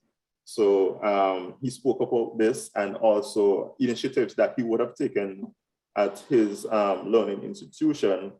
So by the time that the students were displaced, then the school could have continued operating without any delays. All right, so that was discussed. And also we had two gentlemen who are normally host a weekly television program called Technoblog, where they discuss emerging technologies. And basically the discussion was about the adoption of these technologies and businesses who would have been a little slow in the uptake of using simple technologies such as cloud storage and being able to work remotely and that kind of stuff. So that the discussion on the second day was kind of mixed, but we had quite a healthy discussion on that. And after our local presentations, then we had Anya Gengo, who would have given us a quick flash from the UNIGF and invited participants and others to attend the IGF in December of 2021, right? Oh, so what made this year's event unique? I just want to highlight some of the things because these were not done before. We basically held it online. It was after working hours. We had 2 days of presentation. So basically the disasters allowed us or pushed us to have these things done. Okay, so just some quick statistics. Something I want to highlight then, the in-person participation, we decided that we had to keep it below 10 because we wanted to adhere to the Ministry of Health guidelines in terms of having indoor events. Our online participants were just under 30 on each day. The blue is the first day and the green is the second day. It was just under 30. And we had a survey with just over 10 persons who would have responded. So yeah, I'm sharing these to say that, yes, we have the ISOC is much more than 30, but there is an issue about having participation amongst members and other stakeholders. That is something that we are trying to look at to improve in future IGFs. And based on our survey, we just had a few, but almost 64% of them thought that the webinar was very informative. They scored a 5 out of 5. But although it's above half, we would like to see that in the 90s. So we are looking into ways for the future IGFs to see how we can improve that, to engage with stakeholders and get the relevant discussion points and topics so that we can improve on the IGFs in the future. So yes, that is the synopsis on the IGF incidents and grandings. Thank you. Yes, thank you very much, Marcellus. And you certainly I certainly heard the issue of financial inclusion there. Yeah. in this IGF, and I admire the resiliency shown as well in having the event and adapting it to the situation with all the restrictions and constraints. So congratulations on that. Okay, thanks. We'll have a chance. You could also consider whether there are anything in particular you want to bring to Caribbean attention when we talk about when we have a general discussion towards the end of the session. I'll move on now to Mr. Kevin Swift from LACNIC. He's going to provide us a LAC update, talk a little bit about some of the things that's going on there that might be relevant to our discussions. Kevin? Hi, thanks again, Nigel, and thanks everyone for this opportunity to talk about what's been happening in the LAC region in terms of internet governance. Of course, 2 years ago, I would have reported right here at Caribbean IGF that LACNIC, which has been the secretariat to the LAC IGF process, had indicated that it was going to withdraw its role as secretariat and become an ordinary member of the LAC IGF steering committee. And we have held true to that promise, meaning that last year, while we celebrated the first virtual LAC IGF event between the 8th to the 10th of August, LACNIC was not part of that steering committee, but rather an ordinary member. So just a quick line on that LAC IGF event. Some of the topics that were addressed include opportunities during the pandemic to enhance internet technologies, inclusion issues, including infrastructure and regulatory challenges of the Sustainable Development Goals and how they may be reframed during the pandemic. And of course, internet governance, gender, and intersectionality. It was a very successful 3-day event with a lot of participation. And there was also an update of a review process that had been initiated since 2019 on what would be considered LAC IGF 2.0, another format and another model going forward to address discussions at the Latin American and Caribbean region. What I can say is that to date that those discussions are still underway. One of the points that had been raised during the review process was the impact of intersessional work and how this intersessional work can actually have a greater influence on policy formulation at national levels. And it's with that in mind that I'd like to share my screen now and talk about another initiative that LACNIC is leading, to really give a bolster to national, regional, sub-regional, and youth IGF initiatives in Latin America and the Caribbean. Let me just, okay. Oh, I may have to swap displays. All right. Are you seeing my presentation clearly? We are seeing the slide, but it's not in presentation mode. Okay, let me swap again. Ooh. Okay, I'll launch one last time.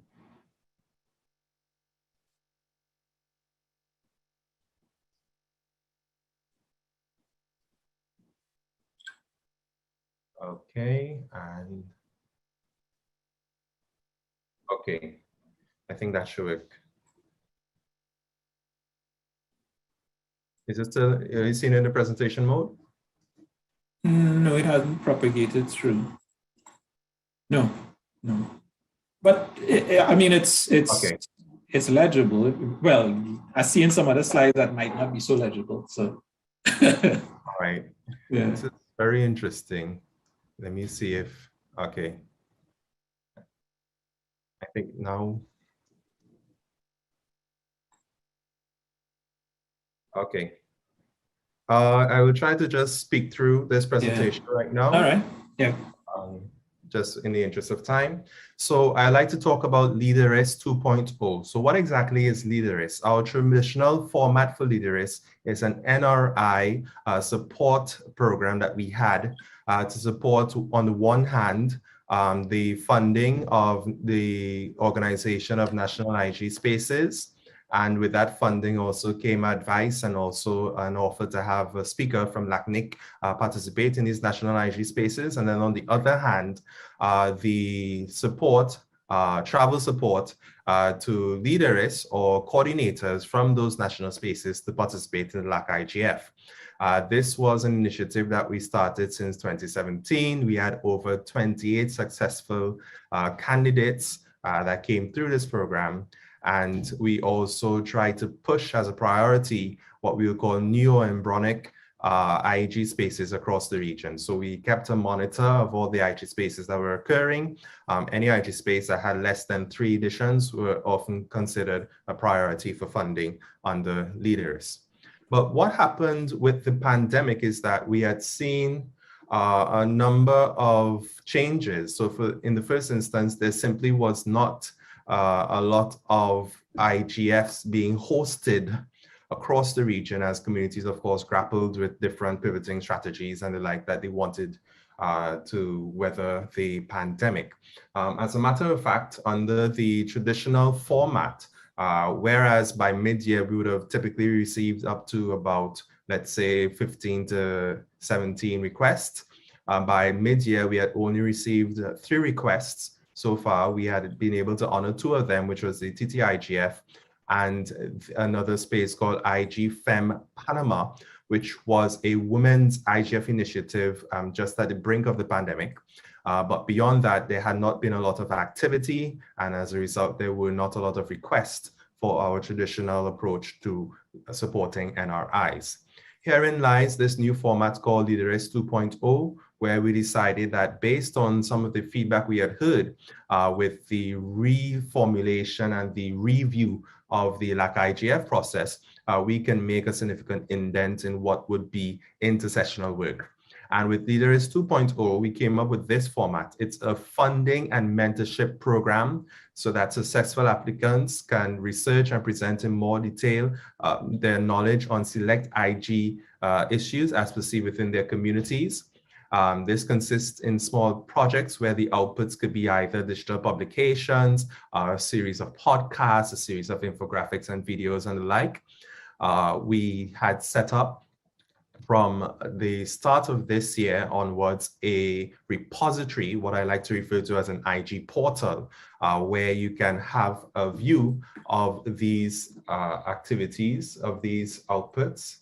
And then last but not least, we wanted to ensure a couple of other things, that there was no duplication of existing works, and that we also prioritized perspectives, diverse perspectives across the region.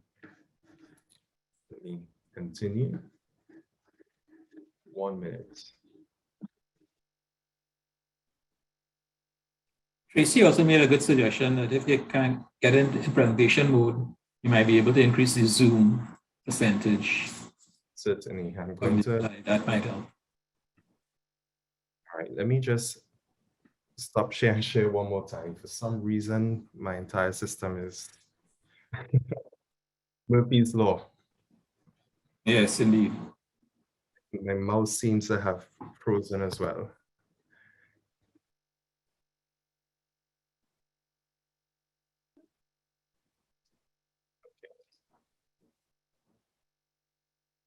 All right, share screen one more time.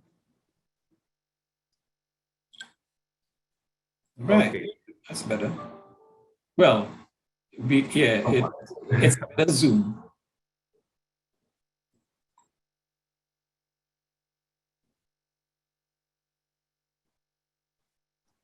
What are we seeing? We are seeing the presenter's view rather than, right. Okay, Very perfect.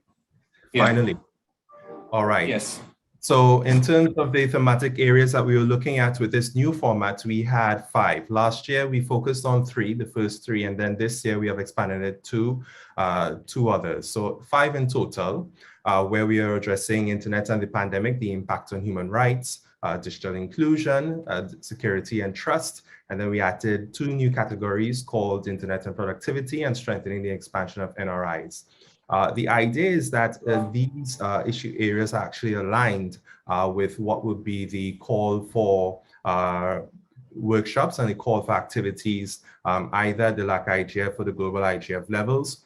So ideally, if one were participating in either the regional LAC IGF or the global IGF, they would be very much inclined to participate in a program such as LeaderAce 2.0, where they'll be able to access funding to develop the initial research, and of course have access to a mentor to hone what that research could look like in terms of its scope, in terms of the research questions that they were looking to answer, and the like. And what you will see here in the fine print, of course, this presentation will be available to you afterwards, are some of the ideas that could be developed under the greater thematic areas. So for instance, for internet and productivity, one of the things that we were interested in looking at is the organizational experiences when it came to remote working. So not just remote working, but the entire question of teleworking and different practices that would have happened because of the pandemic. We would have seen and we would have heard anecdotally of organizations having to undertake accelerated digitization and transformation initiatives while continuing to work. So some of those stories from the people in the trenches were what we were looking forward to hearing about.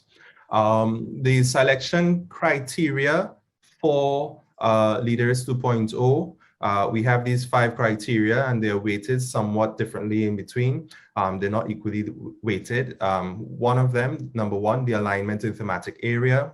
2, coherence, which we find very useful with the problem definition. Is it well defined? Is there alignment between what is the problem definition and the proposed approach? Originality of works, geographic diversity, and stakeholder diversity. So the program allows people to apply to it as individuals. However, there is an option for you to add collaborators. If you're adding collaborators and they come from different stakeholder groupings, there was a greater amount of points that were awarded for those sort of approaches. And let me just mention as well that we had all of this conducted under a steering committee last year. The steering committee this year are the names that you're seeing to the right side of this slide. They would be our very own Nigel Casimir, Raquel Gatto, who is a well-known IG reference person from Brazil, Alejandra Erasmusme from Uruguay, and Julian Casabuenas from Colombia. So we tried as much to get some sort of representation from different areas of the region, the Andean community, South Cone, the Caribbean, and of course a balance of male and female mentors. And in terms of our cycle last year, so last year we ran LeaderAce from September That's when the call for information was launched. It was closed in October, and then from October till January was the period in which the researchers and the candidates had to come up with their research outputs. And of course, they had access to a mentor during that time. And the mentor, that access meant that they had a flexible 10-hour period in which they can contact their mentor for advice and how to present their findings. So some of the results of the 2020 cycle, we had over 900 visits to the call for information page. We had at least 46 applications last year. There were a couple more, but some of them were erroneous applications. We selected 16 from that number, 46. The distribution of that, given that we were focusing on 3 thematic areas last year, is that we had 3 answering the human rights topic, 2 on security and trust, and 11 on digital inclusion. And whereas that reflects the distribution of those 16, what this actually did reflect as well is that at the level of 46, there was a huge interest of persons across the region to address digital inclusion during this phase of sudden digital transformation, because it's often felt that sometimes inclusion may be put by the wayside while we are struggling to continue having operability and sustainability with work practices.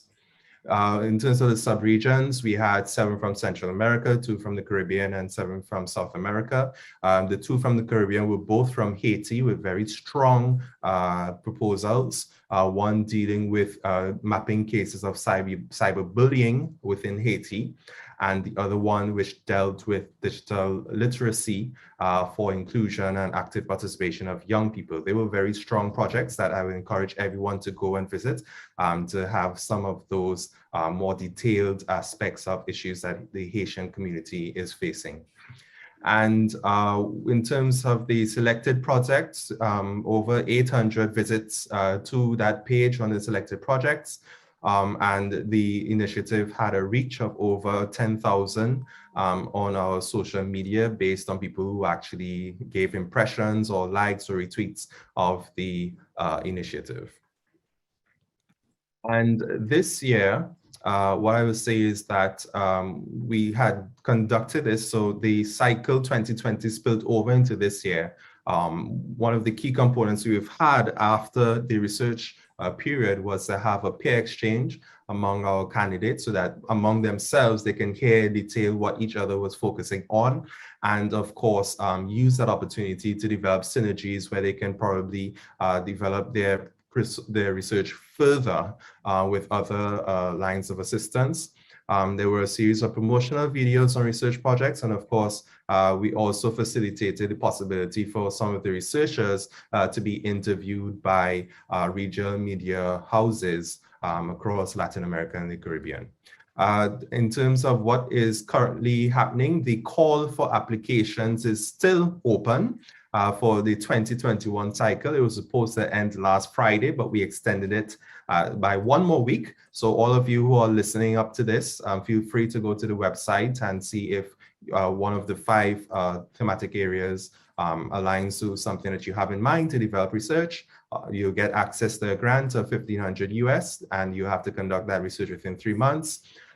So far, we have had 25 applications to date. We've had 400 visits to the LeaderS website, and we really want to ensure that we can engender a lot of interest in this so that our process is complete.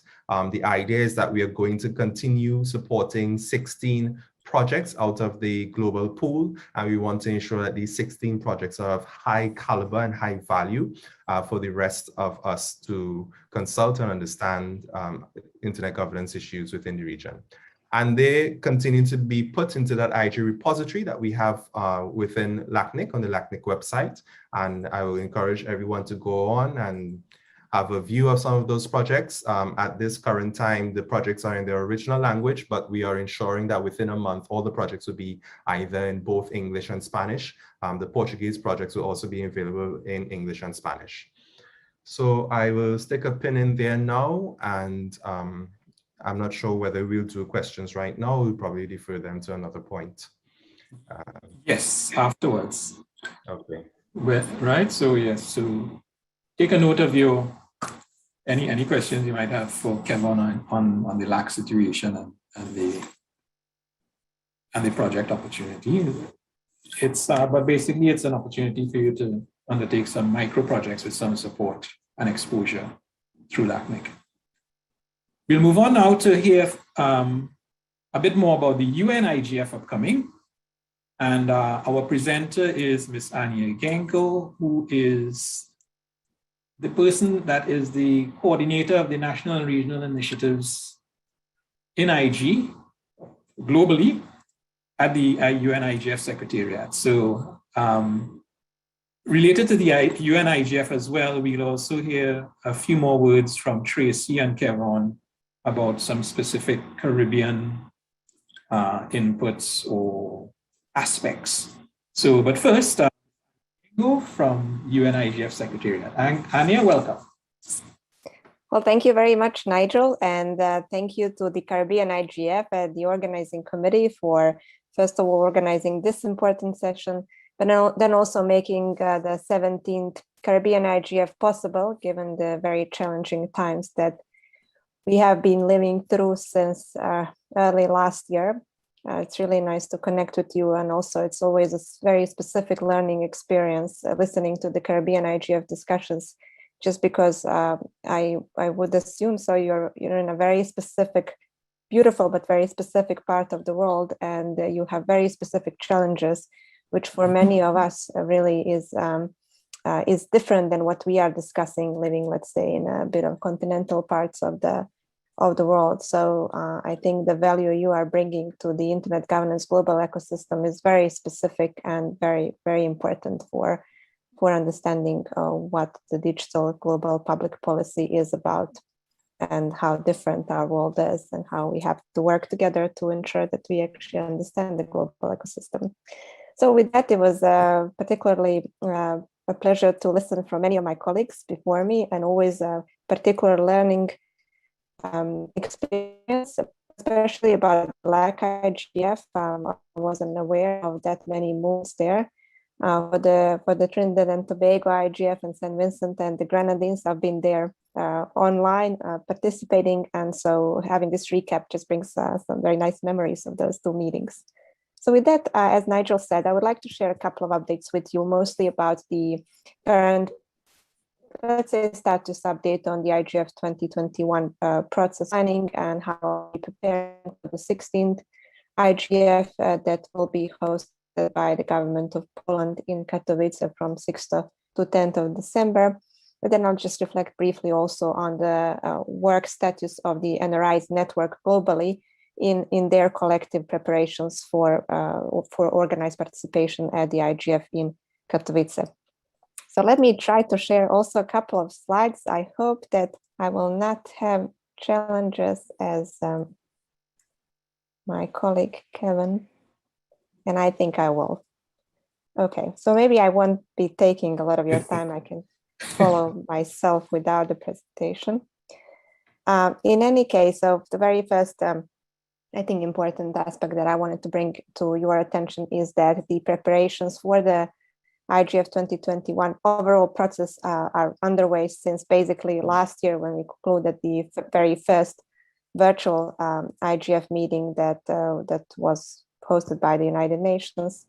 And we are working closely with the government of Poland in order to ensure that we meet in Katowice in a hybrid format, completely safe for everyone that will join us in person, but also to ensure as equal as possible opportunities for participants that unfortunately will not be able to travel, but will be taking meaningful participation through online means. And that's probably the biggest challenge that we are now in, understanding how the hybrid format can work. One of the most important partners for us in terms of learning are really the NRIs. Many are experimenting with the hybrid format, and we are learning from the colleagues, including, for example, the St. Vincent and the Grenadines, who had their panels present in person, but then most of the other participants were online. So for now, there are a couple of already logistics that are in place, which I would like to just briefly mention. So for the issue-driven approach this year to the IGF 2021, which means that the program is focusing on 2 main focus areas and 4 emerging and cross-cutting issue areas, which essentially are very broad and are covering a number of policy questions. We are trying to, first of all, put together a program that will ensure that we have less sessions hosted in parallel and to avoid any thematic overlaps. So the first draft of that schedule is already available on the website. And if you visit the IGF website on the homepage, you can take a look.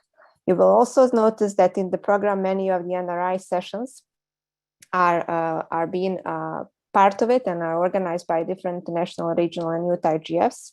And I'll come shortly to those important sessions, as I think they are important opportunity for engagement for the community gathered around the Caribbean IGF.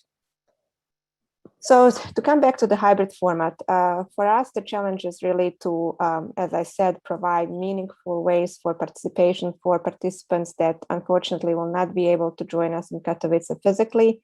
Challenges are multiplying for instance, from the fact that the regular working hours in Katowice, which corresponds to Central European time zone, does not necessarily work for many other regions of the world, and probably in some hours, including for the Caribbean IGF.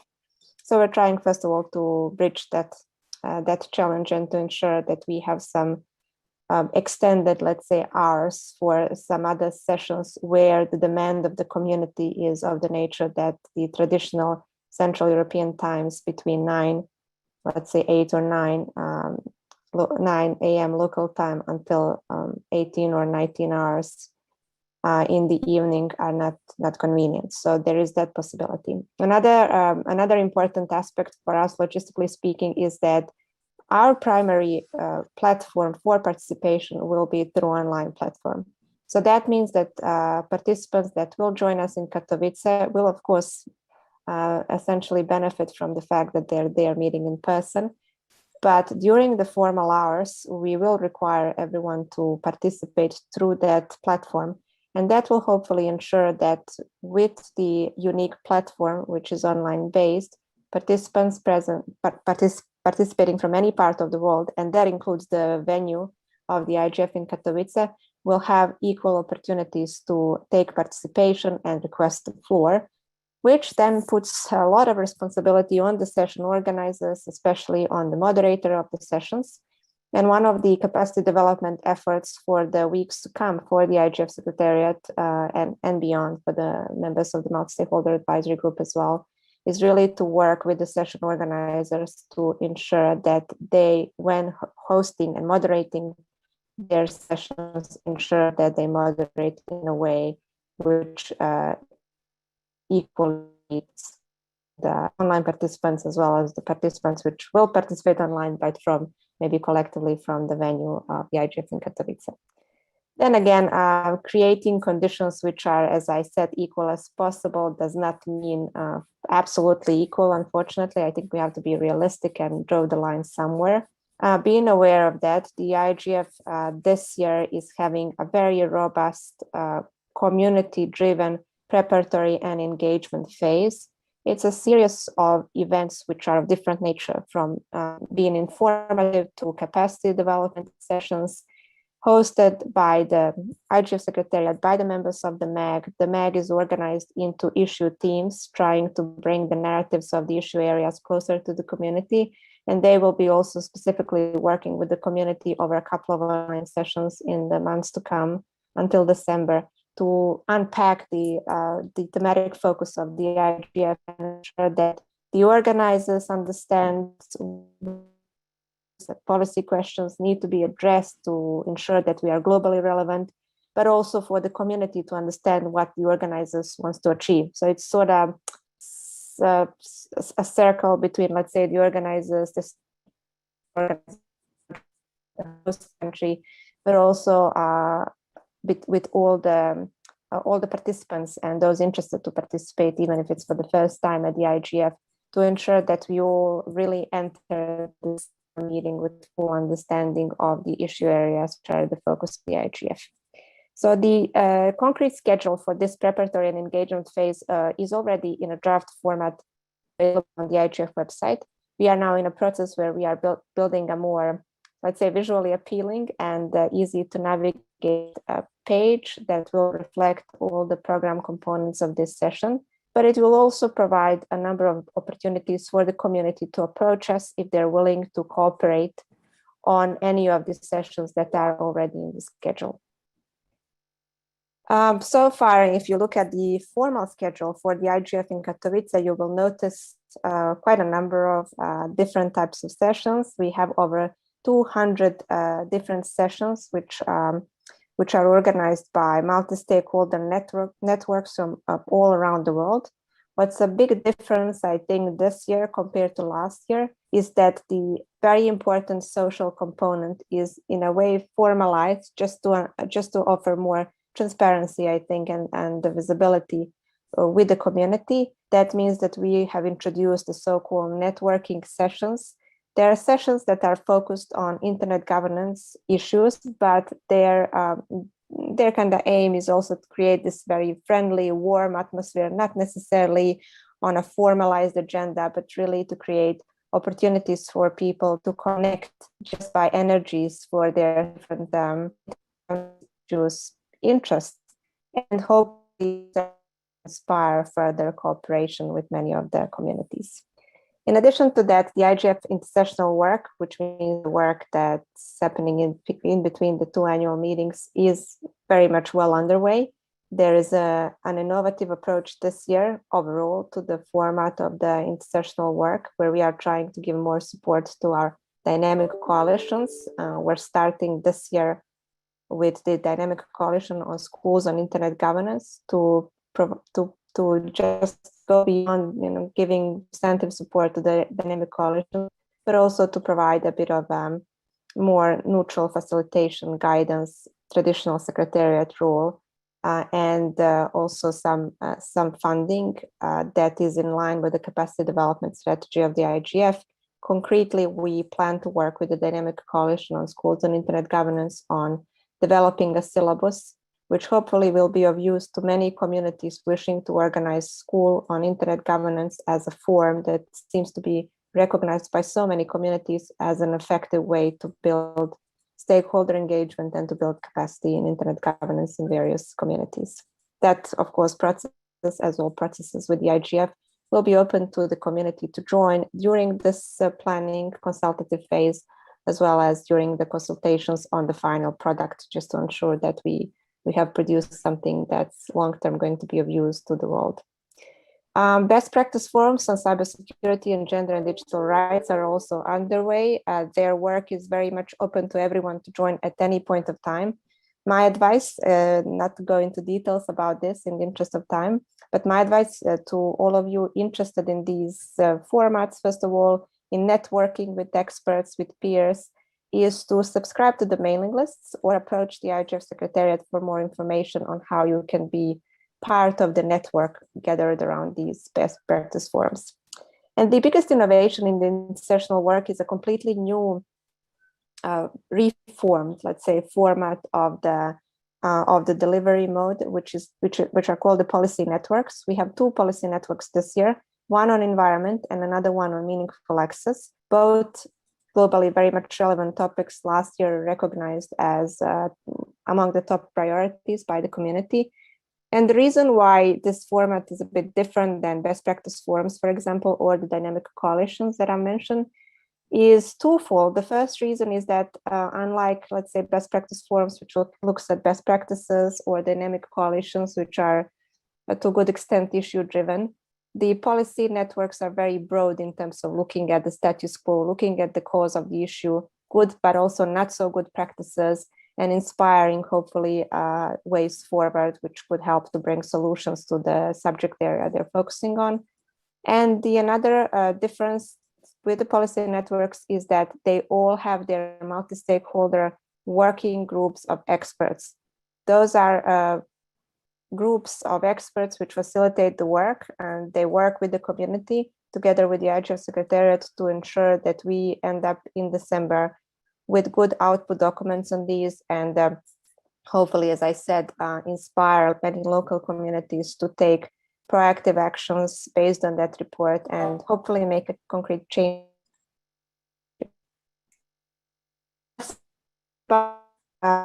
Work, I would like just to briefly mention as well the youth engagement process that started and is more with youth engagement is central to the IGF 2021, and we have several webinars which are hosted in between. Basically, they're started already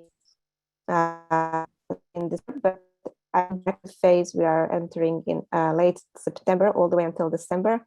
They are focused on the topics which relate to the outreach of the 2021, ways of effective participation when coming to Katowice or participating online. Also participating in the Global Youth Summit, which will host on December as a high-level exchange between young people and the experts. I will share just a couple of information about other opportunities which I think would be of interest for the Caribbean IGF community.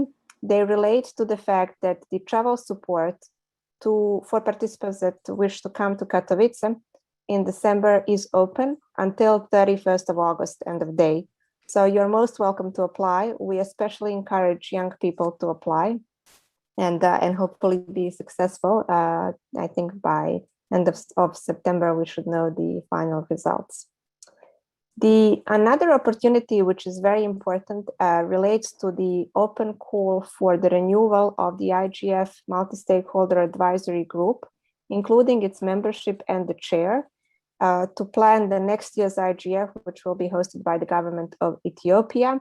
So you're most welcome to nominate anyone that you think from your region could be a good value added to the MAG next year, as well as to nominate stakeholders to serve as the chair. The deadline for this call is 10th of September.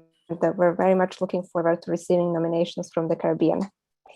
And finally, the upcoming meeting, important for the IGF 2021 planning, are the third open consultations and MAG meeting. We're aiming to host a meeting in a hybrid format in Geneva at the United Nations office on 29th of September until 1st of October. So it will be a 3-day traditional event that's happening throughout the IGF cycle, with the main aim to plan on the next steps for the IGF 2021 and its 16th annual forum that will be hosted in December.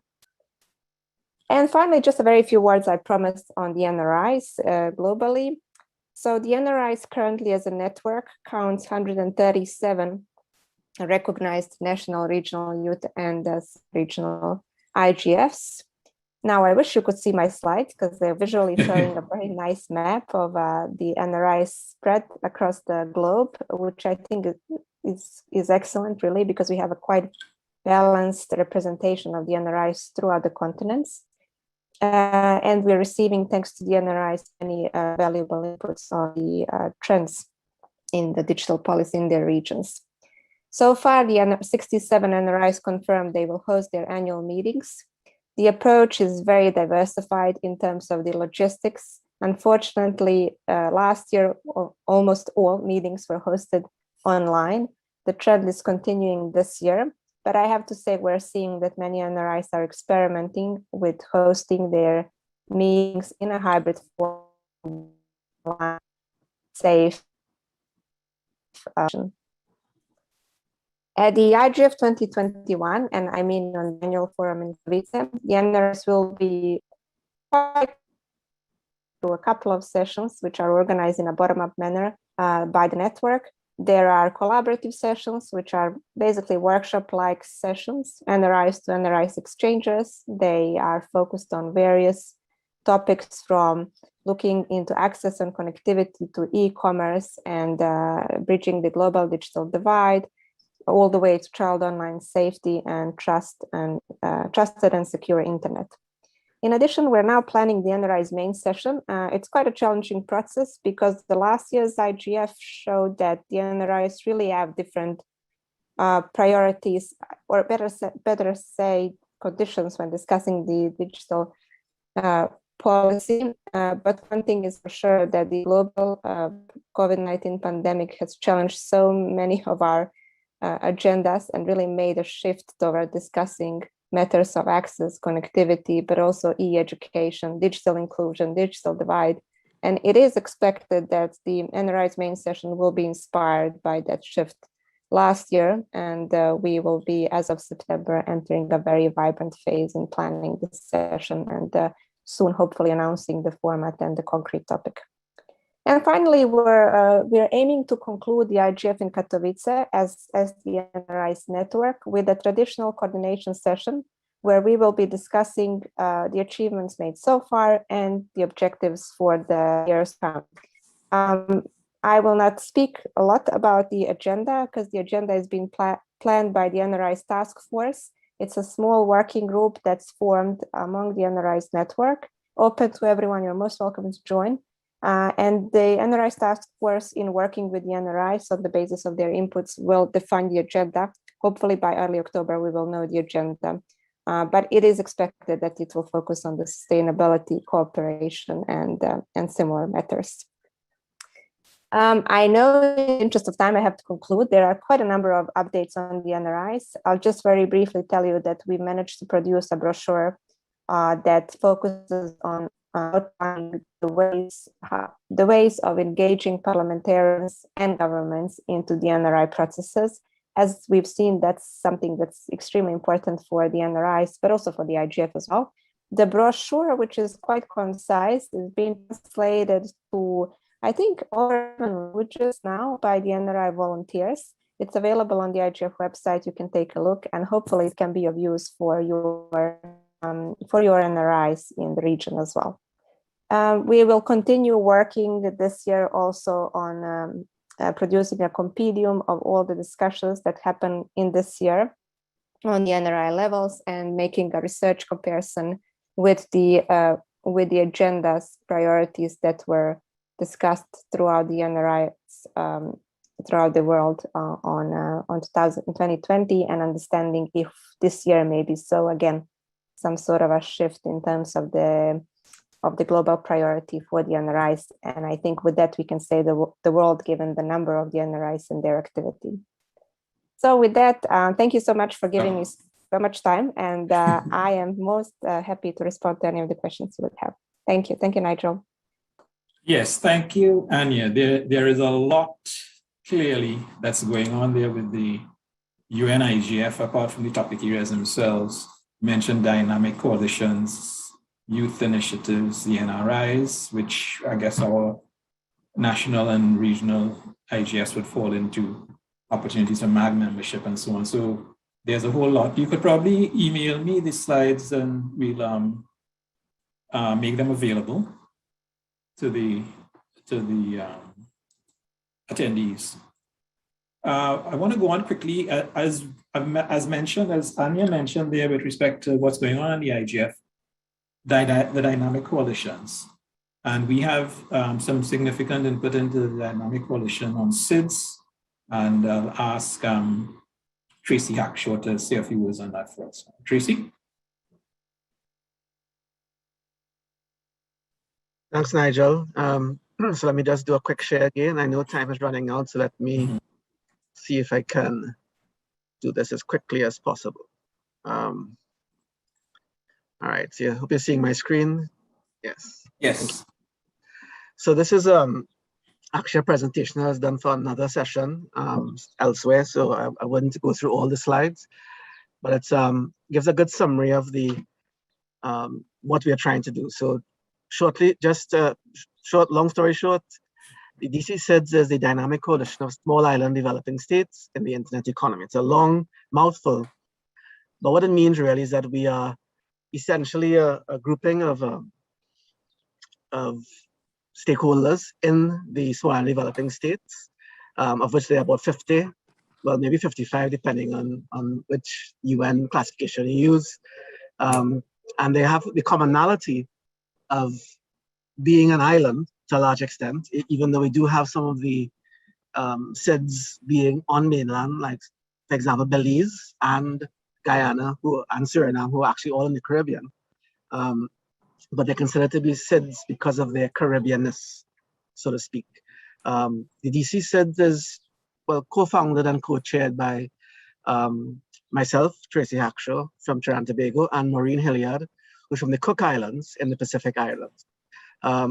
So I won't go through all of this because this is for another session, but essentially, what we're trying to do is really provide a framework for small and developing states across the world, not just in the Caribbean, not just in the Pacific, not just in the Atlantic Ocean, which is the Ames and Indian Ocean area, but generally speaking, from across the world to work together as SIDS to drive messaging, to participate in terms of sharing of knowledge, sharing of information, and to have a space where their voices can be heard at the United Nations, IGF in particular, and in between the physical, well, the individual IGF events, which are held annually. So as you can see, we've done a lot of work over the years, including up to 2020.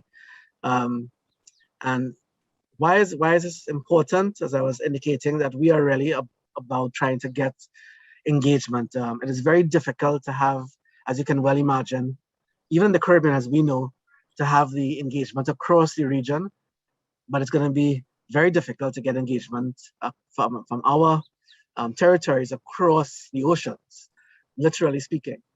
So this is one of the few avenues where there's a focus on SIDS, and not just on SIDS, because normally the SIDS are given attention for things like climate change and environmental issues, but also for issues related to the internet and the digital economy. So why is it important? It is really it's a voluntary, informal, and natural space for us to fully engage with. But on top of all of that, we do have formal recognition from the United Nations, as Anya would have sort of alluded to. This larger perspective of the NRIs and on the other hand, the dynamic coalitions gives the DC SIDS an avenue where issues that are important to the Caribbean and Pacific and the Ames territories can be raised here. So it's one way of not only focusing on our own particular region, but it's an area focusing on the island, the commonality between islands.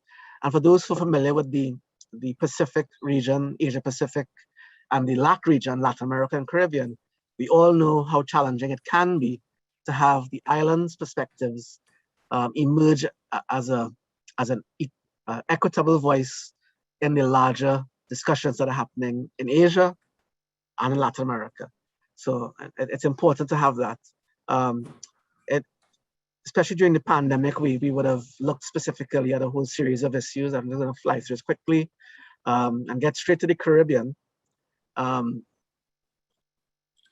to the Caribbean here. But there we go, right.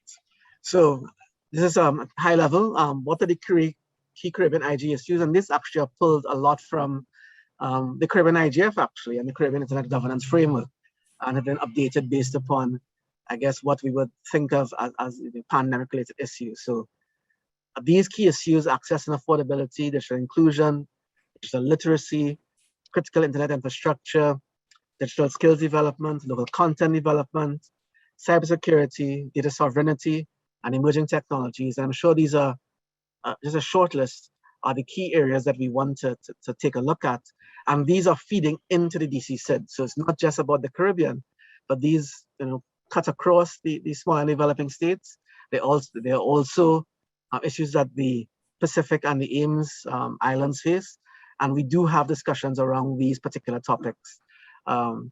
Digital impacts of the pandemic, as we sort of highlighted previously, it's been a common thread.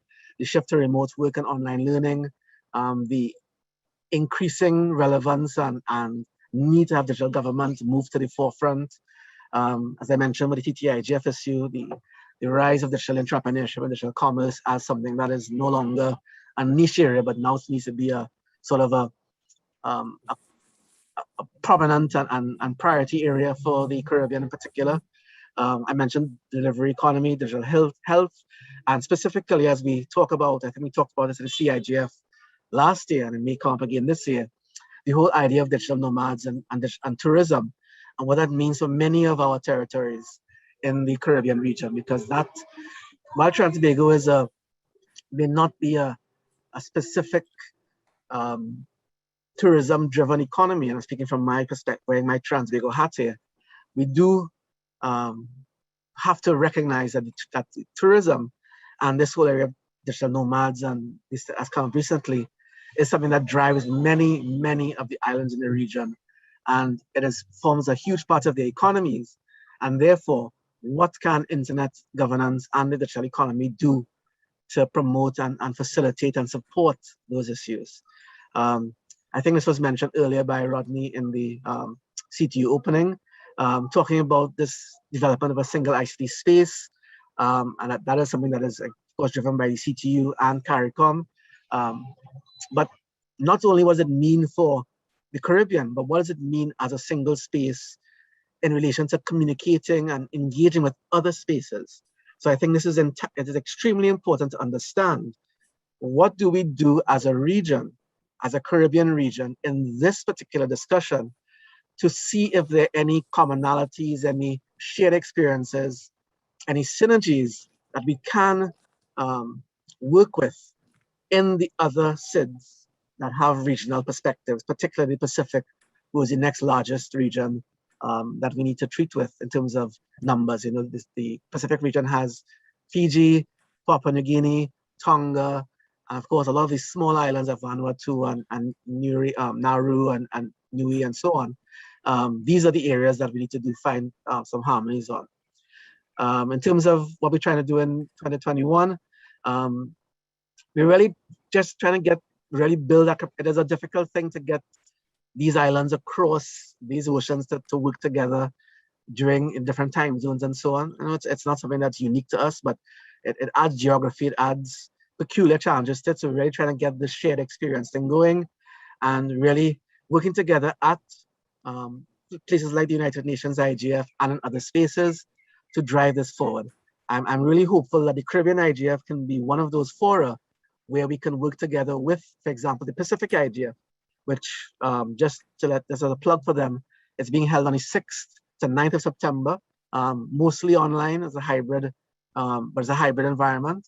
I can't recall, I'm part of the organizing team and slips anymore where exactly it's being hosted.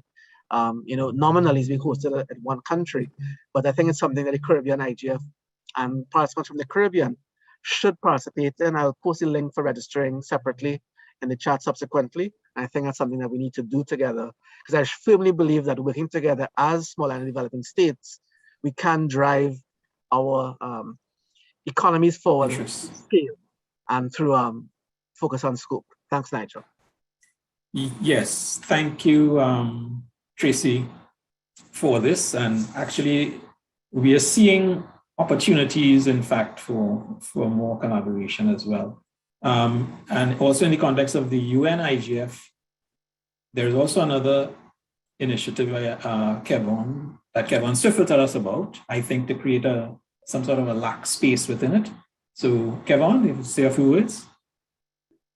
Okay, thanks, Nigel. I'll be very brief, cognizant of the time that we have, and I'm trying this share screen thing again. I hope that you can see this one slide that I have. Yeah. So this is, in a nutshell, the LAC space that we are coordinating. This would be the 5th edition of LAC space. So LAC space has been a space that LAC TLD and LAC NIC has proposed for a number of years. Of course, we'll all love to be there in person in Poland, but most likely actors from this region will be participating remotely. So we opted to have a totally virtual LAC space this year with organizers including LAC TLD, LAC NIC, and also the Center for the Study of Technology and Society of the University of San Andres. Particularly in the person of Dr. Carolina Aguirre. The idea is that we want to create synergies across the region by having them do a short 3 to 5 minute pitch on a major initiative that has an impact on internet governance or digital transformation or innovation within Latin America and the Caribbean. Traditionally, we just opened this opportunity only to organizations The novelty that we have this year is to also include independent researchers who may be working on something significant that the rest of the region isn't aware of. So in the upcoming weeks, I'll make sure to share the information with the CTU, and I will try to encourage a lot of Caribbean organizations to sign up for our LAC space. We do have a cap. We have the limitations of only 60 minutes for the first part and 30 minutes for the second part, and it's done on a first come, first served basis, but we would really like to hear Caribbean voices identifying and doing an expose on their projects and seeing where they can have further opportunities for collaboration with other actors from across Latin America and the Caribbean. So as a pitch, I will just stop there for now, and I'll be happy to answer any questions you may have on this. So it's a day zero activity of the UNIGF. So that'll be like early December? Correct. So it's a day zero activity. Of course, IGF is from the 6th to the 10th of December, and we are right there at the start before you get into the substantive IGF agenda. Yes, we are indeed approaching the scheduled time, but I'm willing to run a little over in case we have any specific questions that persons might have for any of the presenters now, that any of the updates from TTIGF, SVG, LACNIC with respect to like IGF or Lead the Race, Anya on the UNIGF, or any more about the Dynamic Coalition and SIDS and LAC space. We are open to questions. You can either post a question in the chat or raise your hand. And probably while we wait. Oh, I'd asked Anya to send us the slides so that we can share them. We can share them that way.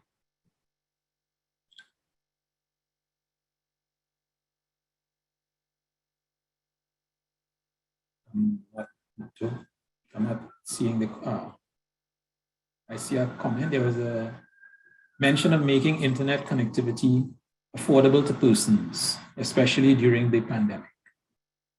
How can the various IGFs assist in this regard? Making internet connectivity affordable to persons, and especially during the pandemic, and how can our IGF efforts assist in this regard? Indeed. I could take an initial stab at that, and by basically just saying, certainly raising awareness of the issues and trying to diagnose maybe root causes. If in doing so, we could be able to point to some specific actions or solutions. So, for example, and we'll see that in the first session tomorrow, there is a lot of research that's going on related to meaningful connectivity and affordable connectivity. So, and there are organizations looking at things like that. What we in the IGFs are doing is, I guess, providing a platform for this research and comments and recommendations to come to the fore and to come to the attention of the relevant policymakers. Early in the pandemic, certainly, when everybody had to adjust very quickly to work from home and school from home type of things, we saw collaboration. We saw service providers providing additional bandwidth, enhancing services and so on without necessarily, or giving the greater value for money, without necessarily raising prices. So enhancing affordability. So the more that we have opportunities to highlight these things, maybe make recommendations to policymakers, maybe make requests, specific requests of service providers and so on, it ought to have a positive impact on the affordability and value for money for for connectivity.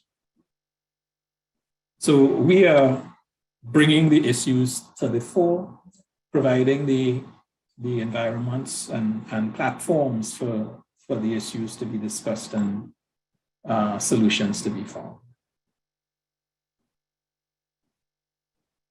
And if anyone else might want to chime in on that one. Oh, and Ania made a comment. She invites us to join discussions as well with the Policy Network on Meaningful Access and its working group. That's also an input into, that's one of the groups in the UNIGF as well. And she's given the link as well. And as far as statistics and stuff are concerned, the specific question I asked about statistics for Trinidad and Tobago.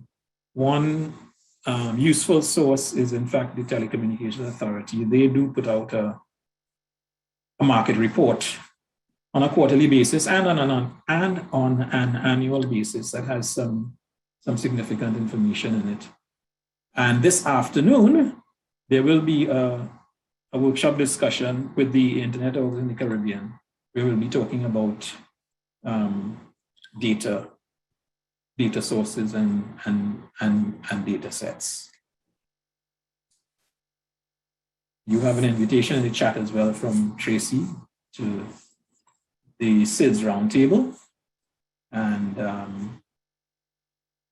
June has also commented that dynamic coalitions and best practice forums can be accessed on the UN website, the IGF website as well. Yes, I did mention the affordable and meaningful connectivity session first thing in the morning. So that will be another opportunity where some statistics will be presented there, actually, on meaningful connectivity and affordability. So we're using the platform of this CIGF to spread the word.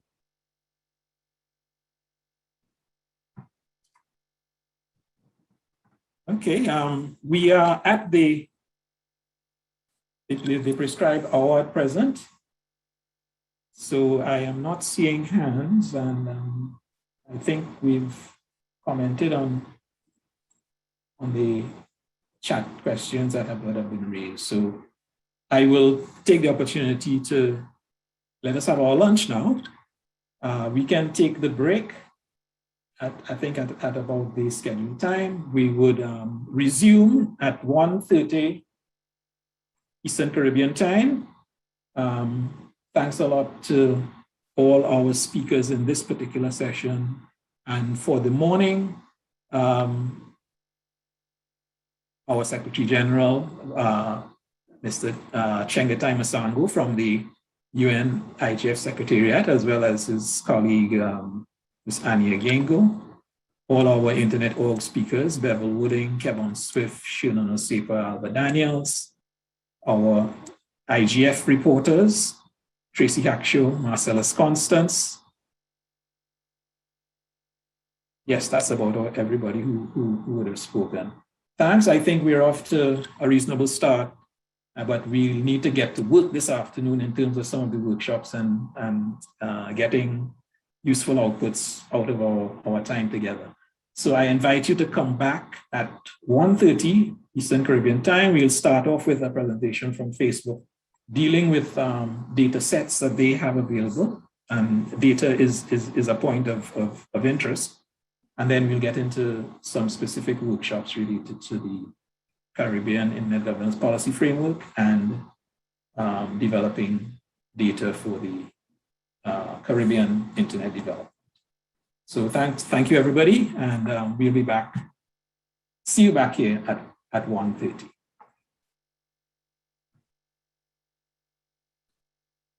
It's lunch.